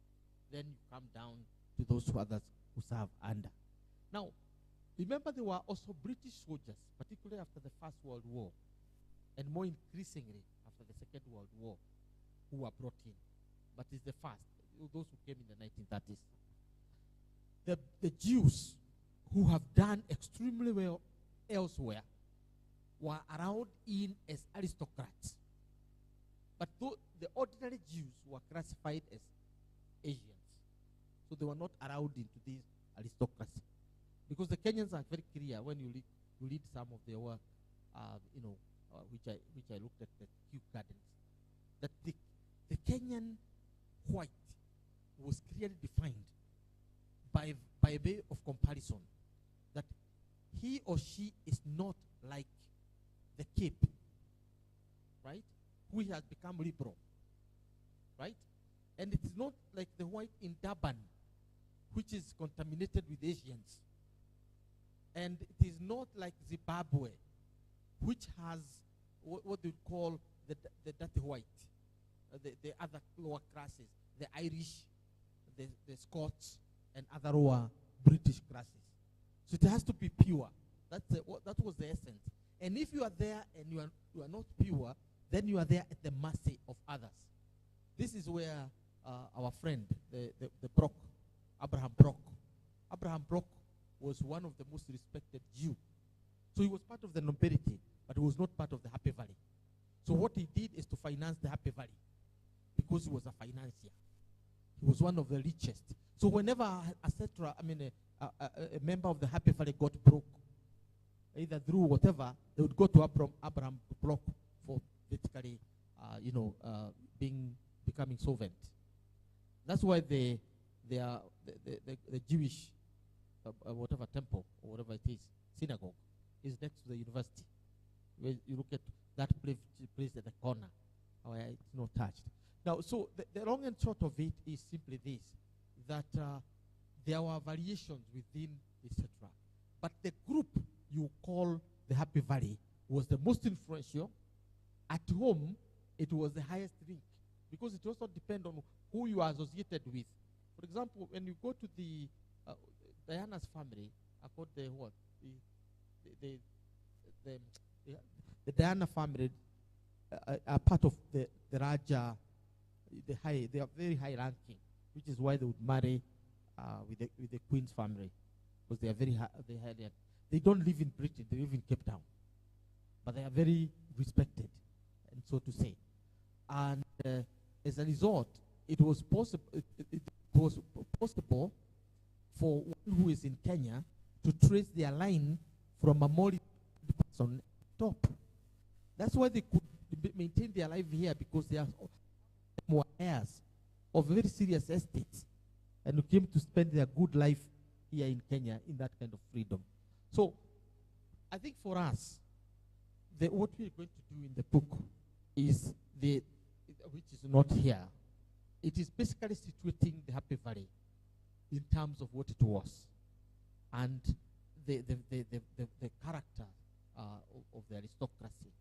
And because that is the kind of aspiration which the African workers who are serving them as cooks, serving them as garden people, serving them as babysitters for some of the settlers who have babies, and all manner of things, looking after their cows, like Dramea's cows and so on.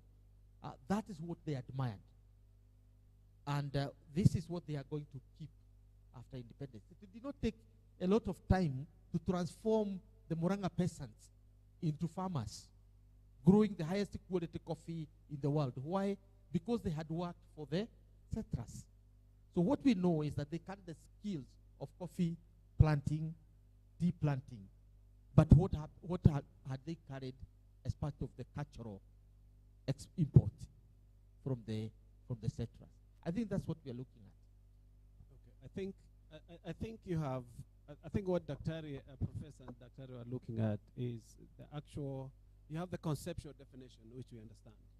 Now, the operational definition is for you in your introduction to look at who are these characters in Happy Valley, and this is their characteristics. So when somebody is reading, he's able to tell these are the guys we are emulating. In the U.S., we call those who worked with the whites, the aristocrats, the house niggers. So this is what the house niggers were trying to emulate, and therefore by doing that, we also ended up creating our own aristocrats based on what they had seen their masters doing. I think that puts it a little bit more in the clarity as an operational definition. It makes it a lot clearer. Of course, you don't call them the house niggers, but You realize that if you left all these top categories of settlers, there were those who were a bit miserable ones who could not even find somebody to marry. You remember the story of Lord Egerton? Yes. Who came to really have a passionate hatred for women. And finally, he died single. But there are those who have reinvented themselves, like Abraham Bloch of the Bloch Hotels, belong the Jewish but very highly respected among the white settlers locally here. So even among themselves, they are actually very interesting power hierarchies.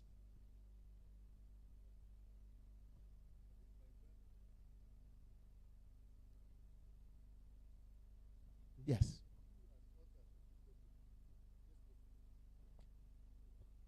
We have.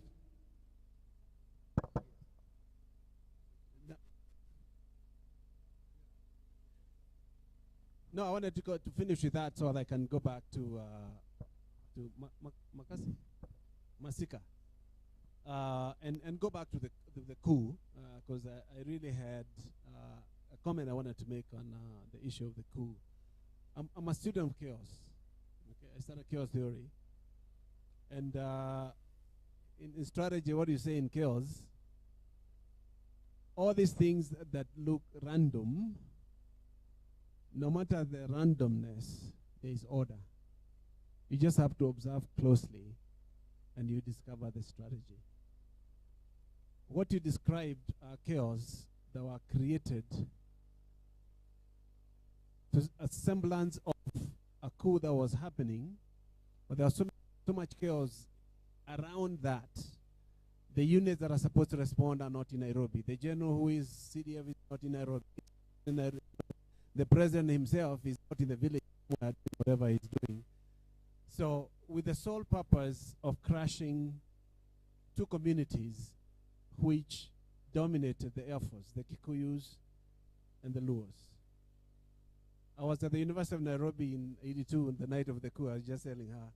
And at midnight, we knew there was going to be a coup in the morning. As students, we knew. And it was funny because after that, when we finally managed to run away and I went back home, my brother, who was a senior superintendent of police in the northeastern province, he was at home. They came to pick him up in a chopper, and I was laughing at him, and I was telling him, "Hey, sasa simetolewa." In others, they told me that's nonsense. Which means there are other people, even in government, who knew it was a fake coup meant to create chaos enough ground the organization or redefinition of the power structure that Moi wanted to. Moi had to deal with three areas.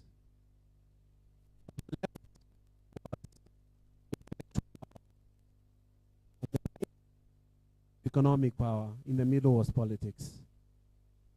And he dealt with them at the same time. The economic power had to destroy the Kikuyu. They can be dislodged. But he needed another group of individuals who would replace Kikuyu, no matter how slowly they will do that, because the Kalenjins were not quite ready to do that. And that's the definition, I mean, in the narrative of this, where the Indians started taking over where the Kikuyus were left. Now, on the academic side, we saw what happened to the universities, the Mwakeja group and all that. It systematically destroyed the intellectual of this country. And the only one that was left in the middle, which was the political power, and that he managed to do that within a very short period of time. Now, so he allowed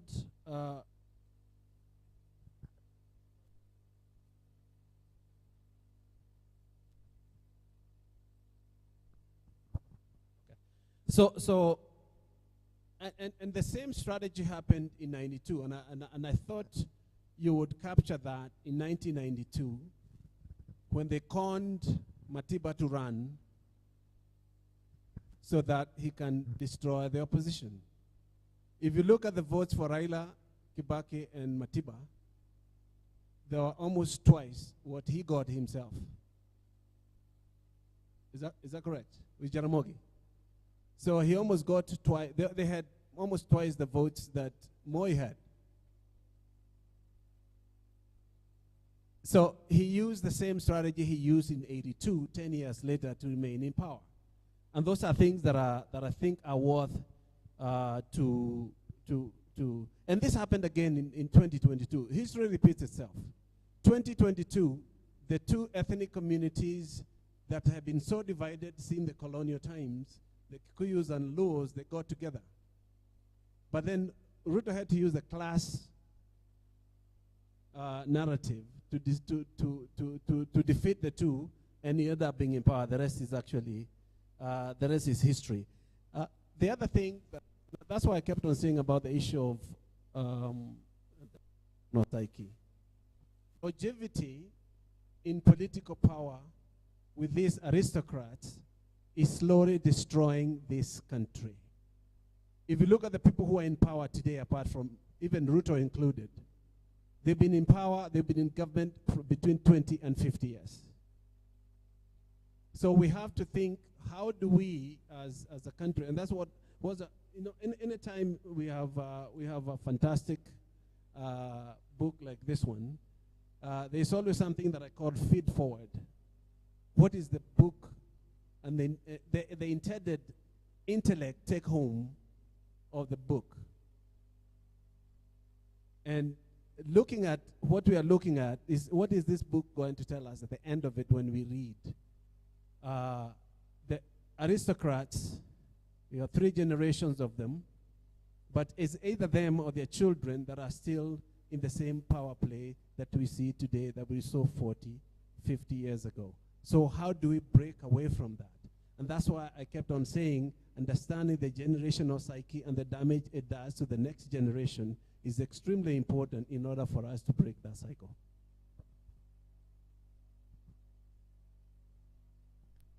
Thank you very much. We want to really appreciate the people who are participating online. We've 11 other people who are participating with us for just to share what we're saying here, from the US, from the UK, from I think there are some out within Kenya, but outside. So we do appreciate them generally. But I think this is really enriching our debate. And thanks, Peter, for the comment. Because sometimes when you are coming up with a concept that can be that is potentially controversial, your safeguards are being very, having your nose steep deeply into some facts and some realities, and really acknowledging every reality that goes to define this. So for us, I think the critical part is the Happy Valley. But it's also important, as you said, to contrast the Happy Valley and the others who are not in the valley. Because not everybody was in that valley and was a dissident like that. I remember I traveled from London to Johannesburg in the same plane with a Muzungu, a white man. By the look of it, this was not a Boer or an Afrikaner, because that's the nature, that would be the case. This was a thoroughbred British person. And obviously, like everybody else, he thinks that the blacks are not people you engage so deeply. So we stayed together in the plane, the same seat, without him talking very much. Until then I removed Dan Branch's book, Hope and Despair. You remember the book by Dan Branch. And I started reading, and he saw the cover. And I said, "Oh, where are you from?" I said, "I'm in Kenya." "Oh, I'm from Kenya." "Oh." Then he discovered I'm not a South African, because we're in the same plane headed to Johannesburg, and I'm black. So the general conclusion would be that I'm going there as a black. I'm going home to Soweto, possibly. But now he engaged me in a conversation, and a little bit emotional, and not emotional, but nostalgic, very nostalgic. He said, I was born in Kenya. Reminded me of Roger Whittaker. And I loved the country. I don't know why my parents chose to leave. But, so I was, what do you do now? We are in the ship-making industry, and they seem to be doing extremely well by virtue of where he was traveling and so on. So, to cut a long story short, this man, of course, for the sake of Kenyan nationalism, he told me that if there's any country like Kenya God created, he kept it for himself. That's what he told me. That if there is another beautiful country that God created like Kenya, he kept that one for himself. In other words, the only beautiful land remaining is Kenya. That's according to him. Then, of course, he went on to tell me about Kenya and how he loves it. From that point on, there was nothing else we were talking about. We were really talking about Kenya. But you can tell from his family that he was not part of the Happy Valley, because he's not really. And the family did not leave because of anything. They left because they didn't want to get mixed up. They did not know how to deal with the blacks outside the context of the authoritarian colonial order. So most of them left for that reason. But others stayed on. The Ricky family was not part of the Happy Valley. They are not mentioned in the Happy Valley. The Rickies. And they are part of the prominent Kenyan settlers. But they are not knighted. I don't think there is a Rod Ricky, all this. These were just good British doing their jobs among the Maasai and elsewhere, or anthropologists. So the long and short is that we take your comment quite positively as a contribution to that. Ken drew my attention to what you're talking about, the psychology of these, what you're calling chaos, the instrumentalization of chaos, because that's what you are talking about. This is what Patrick Darroze and Shabal are talking about, Africa Works. And Africa Works is basically the idea of the instrumentalization of chaos to get things going. He's drawing my attention to the years when chaos in Kenya is instrumentalized. 1982, the coup. 1992, you remember? We talked about that. And then 2022, what you have talked about. The 20s, the 22s, or the 2 at the end of everything is beginning to become suspicious. So I don't know what is going to happen in 2032. So, and Lonsdale, the chaos, yes. He talked, it's all about the unhappy valley and so on and so forth for them. So the rest of the British and those who are discussing the same subject we are talking about ourselves, and we are differing from them. They don't call it the happy valley. They call it the unhappy valley. Because the happiness which was happening here is an embarrassment to the British aristocracy. It was total deviance from what they would like to see. In fact, some of the text summarizes that they do what that is indecent to order or something. There's a phrase they use which echoes the biblical judgment about all people who fell from the eyes of the Lord. He fell from the eyes of the Lord, and the consequence, and so on. So that's what we can say for now. David, is there anybody who had another question? Yes, Mary.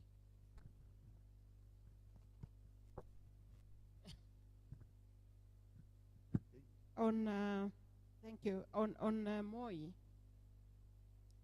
we have generalized him until he becomes like, first of all, we have said he's Soti, the small clan. Nobody knows much about it. He's from Tugen, nothing very much. What have we done with Moi before 1963? The left, being the member of Regico, from being a teacher, representing and Rift Valley is not the one we know, it was larger than that. Had he not already created himself, so to speak, leader of the Kaleji? for those times. I think he was in Red Court for 2 terms. He participated in the Lancaster House meetings in London, was part of all this constitution that we inherited. Now, so do we just hold him as that one from Tugen? So do we hold him as that man from small Soti clan? And we keep on, kind of making him from small to this big. He had already become big before, and he had this interaction, of course, with so-called white man and all his doings. So even his dressing was not kawaida, as you know. So looking at Moi, I would want to see that introducing us to the Moi, not just that small clan. He had already cultivated himself as that aristocrat of the might. He was towering, not just his height, his vertical self. So the other thing is education, wealth, and these family connections whitened or created that aristocracy nicely, smoothly. Those connections that we talk about, so we need to tie, and the connections will not come from nobody to something. There was something that has been going on for a while, just to entertain ourselves. We have built houses, and all of us have tried to become aristocrats. You know that window that you have created between the kitchen and the dining? Did you ever bother to know why? It is a servant, and it is built in a way that you don't see the face and you don't see below. You only see here where the hands go, bring. And we have perpetuated it blindly, although you don't use them because there are no servants on the other side. You are not supposed to interact with the cooks. That's why even the quarters are behind the kitchen. They come from there to the kitchen, and you see food, you see plates disappear from that window. So we are aristocrats, aren't we, of the maid.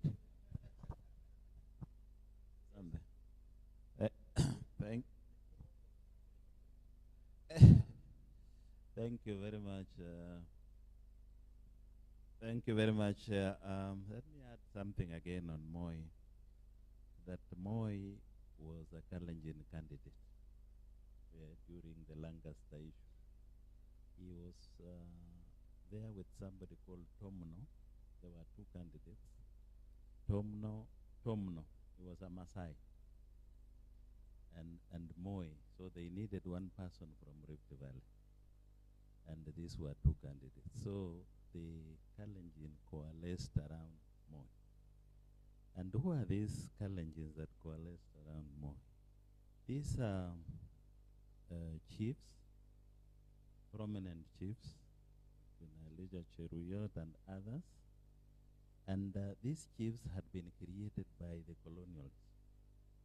So there is a link between the colonial aristocrats and the Kalenjin aristocrats, who creates another aristocrat, Moi. Moi, as you said, was a teacher and had come into contact with many people, and including the British farmers. And you remember how Kadu came in. It was in line with the British farmers who were opposing Kanusite.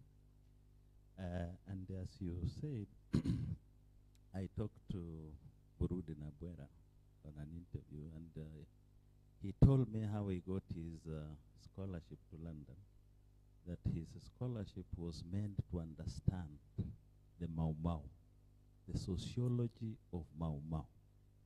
So he got a scholarship, and he was a son of a railway master in Tarbo, and his name Burudi therefore comes from the Barut, the explosives.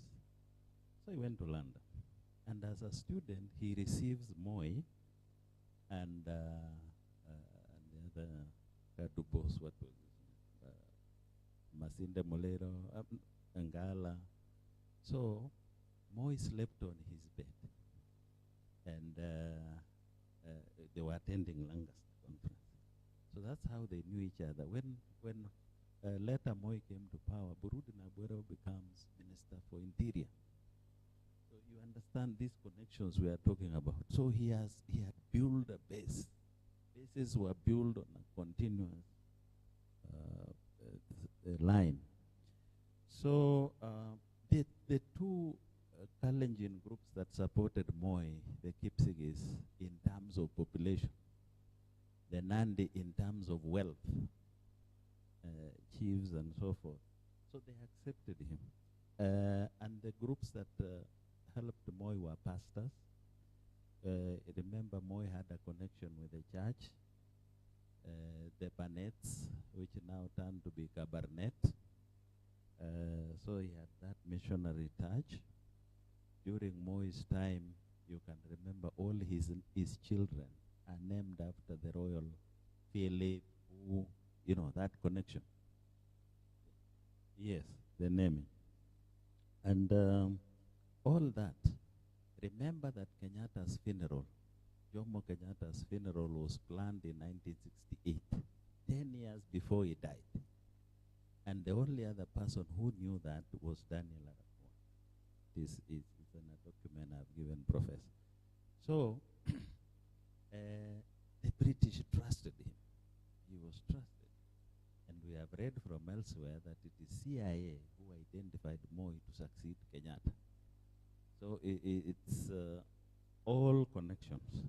So I finished that with Moi. But Moi, I want to say, he created the Kalenjin aristocrats for purposes of national wealth distribution.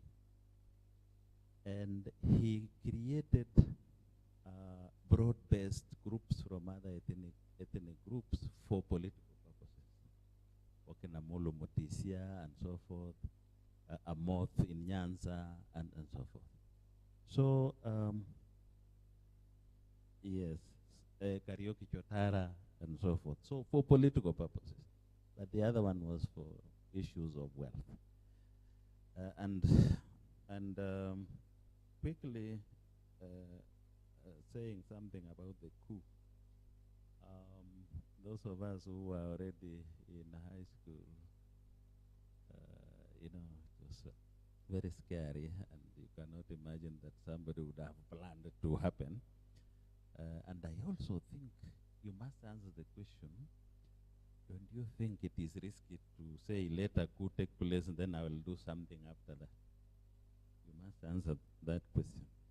And then, the people who suppressed the coup were not Kalenjin, were not any other people. The most crucial people who suppressed the coup were Kikuyus in the air force. Their videos, their YouTube interviews. So, tell yourself, what then were these Kikuyus that suppressed the coup and those whom Moi wanted to suppress? It looks like there's something more. Just give us that thing. On the question of the economics, I'm not trying to defend anything, but I was saying, yes, what was the situation before the coup? There was a lot of dissent. And around the economy, what were these people who were doing business, you know, issues, you know, what was the situation? And what was the world coffee market at that time? Just think about it. That I'm trying to say that Moi continued relying on ethnic kingpins from other ethnicities, and it looks like this is a script that is going on all over. That always, and we were told whenever you wanted something in Rift Valley, say you understand because you are from Rift Valley. Wait, we want to deal with the other people, give them support so that they support us. So, and I think that will happen to all heads of states who will come to power. You will always, these alliances. So the alliance, the Kalenjin alliance that brought Moi to power, the Kipsigis, the Nandi, and the rest, that gave Moi a thinking or awareness that to survive, you need alliance from other communities. And so forth, and it has continued like that. So I think I finished Kenyatta's funeral and so on and so forth. Yeah, I think I have finished my point. Issues of, as I said, religion. Moi went to school in Kapsabet. He went to the mission in Kapsabet. The people who supported him were the prominent Nandi people. So he was one of them all the time. All the time he was one of them. He was never looked as a Tuge. Yeah. And that is because that time he was the most educated Kalenjin person when this position of Legico came in. So you think about it. And there's somebody I would really want you to involve in this. It's called Geoffrey Sang, and I think Dr. Yes. Yeah.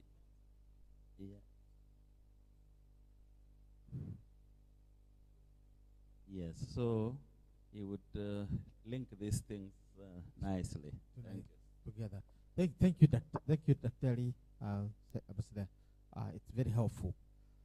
Now you can see the task we are up to, and you can now see why we thought this was important to have this kind of discussion. Because this is the kind of discussion you'd be having after the book is published. If you found this in the market, Yaya Center, and so on, and you bought, then you took it home and read, they will say, but not all settlers were criminals.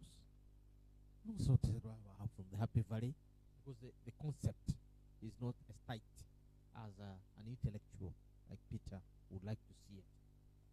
It's not well interrogated in terms of all the substance as it is. So this is what we came here for, to ensure that we don't get into those pitfalls where you're introducing a new concept, but it's so weak to hold, and that nobody is going to follow it. And that's why we have psychologists here, like Dominic, to understand the psychology of the house nigger and the field nigger. The house nigger admires the lord or the leadership of the house. That when the mother of the house is sick, she doesn't say our mother is sick. She say we sick. we are sick. Yes, if you to Gone with the Wind, yeah, you watch the movie Gone with the Wind. Don't say that our mother is sick or our sister is sick. It is we sick, and if they are happy, we happy. So it's a collective ownership of that, because you are house nigger. The field nigger will have a different language. I say that buffoon is sick. Let him die.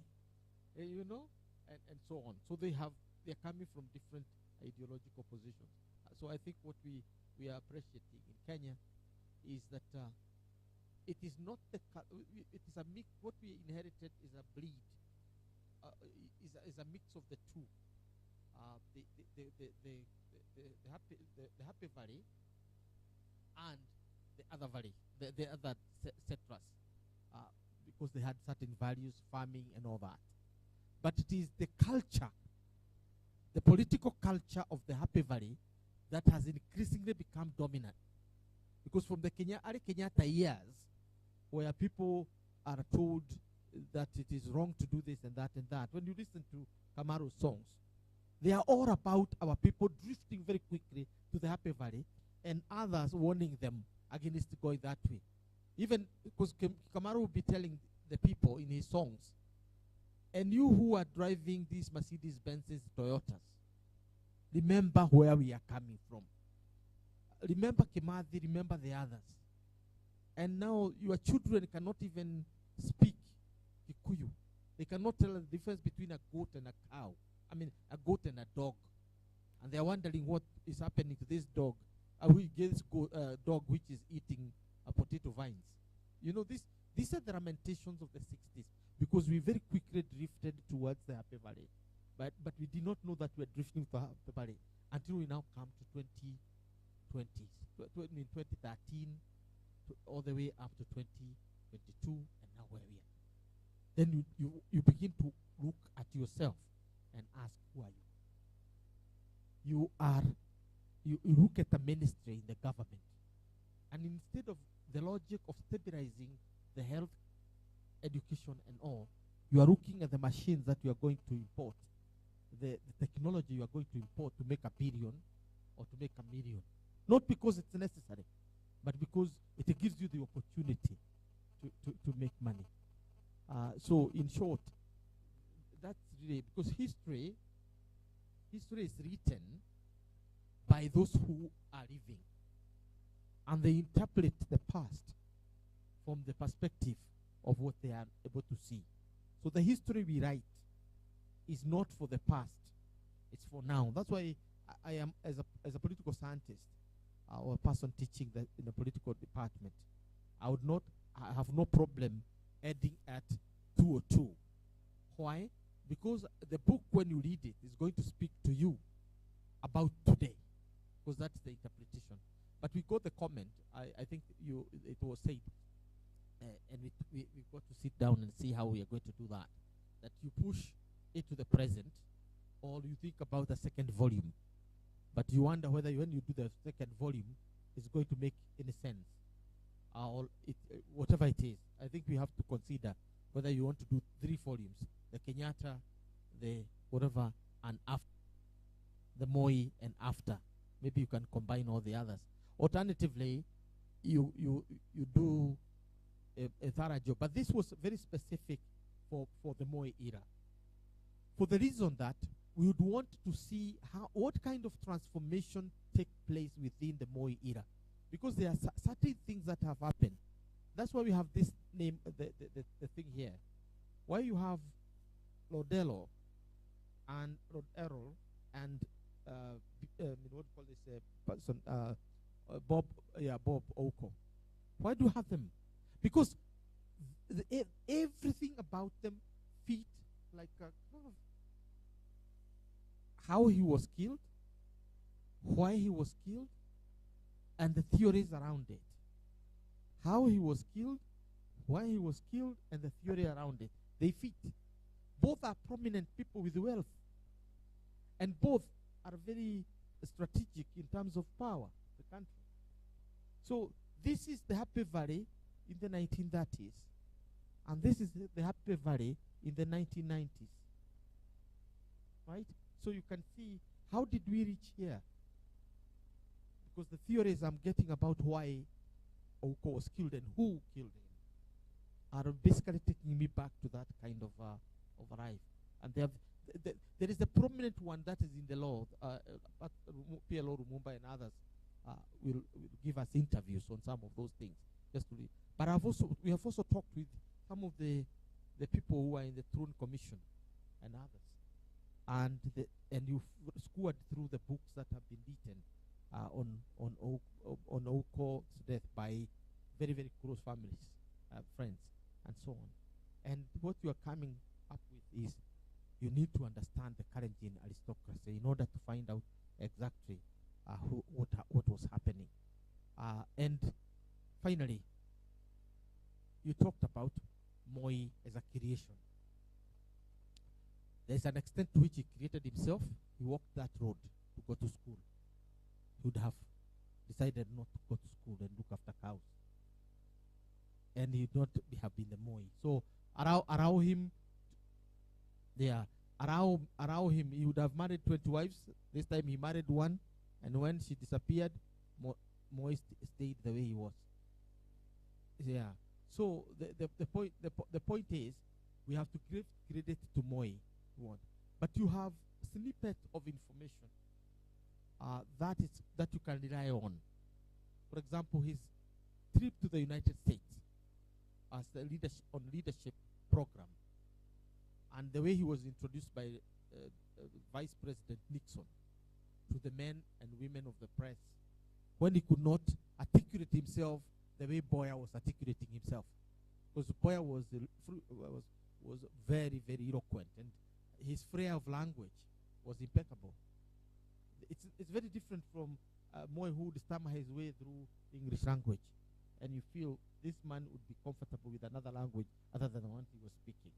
Yet Nixon said, don't look down on him. This is the future leader of Kenya. They're talking about 1964.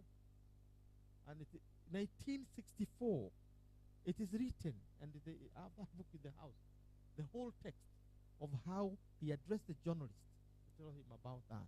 Two, when you read Dan Branch basically let the cat out of the bag by basically going back and saying how they had helped Moy to reach the site 78 and all that. He talks a lot around the issue, and if this is something you are investigating, then you get your evidence very, very quickly from there. Obviously, the idea of the Kikuyu aristocracy, when it got divided during the constitutional process, they changed the constitution business. The aristocrats were on the side of Moi, the Boya, the Jonjos, the Mahehus, and others. Except now Bio Koinange, who from the beginning, the Koinange family has been the rebel aristocrats. Yeah, from the father Koinange to the children. They were not what you can call pro-British kind of aristocrats. So when Bio Koinange was in exile, he never went to Britain. He went to Ghana immediately after Nkrumah. Nkrumah's party became big. So he did not go there for exile. He went there. Now, the point here then is simply that Moi himself was very, very closely connected with that. And they are the ones who told him that Moi has died, Kenyatta has died. Now rush and take power. And without the Mahehu. And that's what Mahehu discloses in his recent biography. And actually says that Kenyatta did not die of what people say. He died because of lack of oxygen. They were too busy to remember to top up his oxygen, things. And they knew he had a problem. He needed oxygen. No, that's not me. It's Mahew saying it in his new book. And that's very different from what Jiro is writing in his book about Kenyatta, who was there and who was not there. Partly what Jiro is saying is correct, the theory of absence of those who would have helped him. But the real cause is that even if they had gone where they were going and they had left him with enough oxygen, then it would have been very okay, and so on and so forth. So he relocated to Mahehu's home, according to him. He relocated to Mahehu's home. But it's very interesting. So he leaves State House and live in Mahehu's home. But why is that the case? That's in his book. Why is that the case? Because that's where he's getting care. But then Mahehu also happened to be sympathetic to this other side. That's why he's part of the very few in the Kikuyu Kenyatta era aristocracy who would serve in Moi's government and become part of the very, very inner core of the Moi family. I mean, the Moi presidency for a long time. So I think we've done a good job. Thank you all. Thank you very much, Orkoyot, for the inner thing. And we are going to rely on you. Because the last thing you want to do is when you are a man from the slopes in the west and a man from the slopes in the east, then you pretend that you are going to write about other people from an expert perspective. So I thank that girl, Cherop, who has been very, very helpful to us in terms of putting us on the rail about what is happening. Because in Kenya, you've got to really respect that there is that inner information which you cannot get unless you have a friend like this one. We've grown up together. So even though I will not say where I got the information from, I know I'm not far from the truth. That's the most important thing. You're not cooking your own things in your kitchen and putting them as a book between two covers. That would be immoral. So I would invite us to lunch. We're going to hurry very quickly in the afternoon because we want to leave this place by 4:30 or latest 5 because we've already taken some time. So we'll have our lunch. I think served within here. We're not going to go very far, I think. I'm not sure we're going to go far. Yes, we're going to go up. Oh, okay. It's a nice walk since we've been seated the whole morning. And after that, we'll come down to this pristine place, enjoying this jungle. Remember, there are no hyenas here, and it's just nice. No, our lions will deal with them. So thank you, and let's let's clap for those who have done a good job. Masika, Odegi, Assumpta, and thank you for that, and the comments from Peter and colleagues, Stephen Gachier. We really appreciate this and the argument, Dominic and Mary. It's a wonderful comment. Yeah? Yeah? And Stella. No, there are two theories. Moi was a creation, but there's an extent to which he created himself. So he also aspired. By the way, before we leave, do you know that Moi was the best in dressing? And he took time to dress. Yes, you said so. His tie matched very well, and his flowers and everything. The only person who was close to him, he was better than Jojo. Even his choice of ties, he was way better than Jojo. Jojo was just one spin strip. Jojo. No, not all the time. When you go to the clubs, you find they wear according to the time. When you are going to look for land, this is how they dress. This is a typical aristocrat.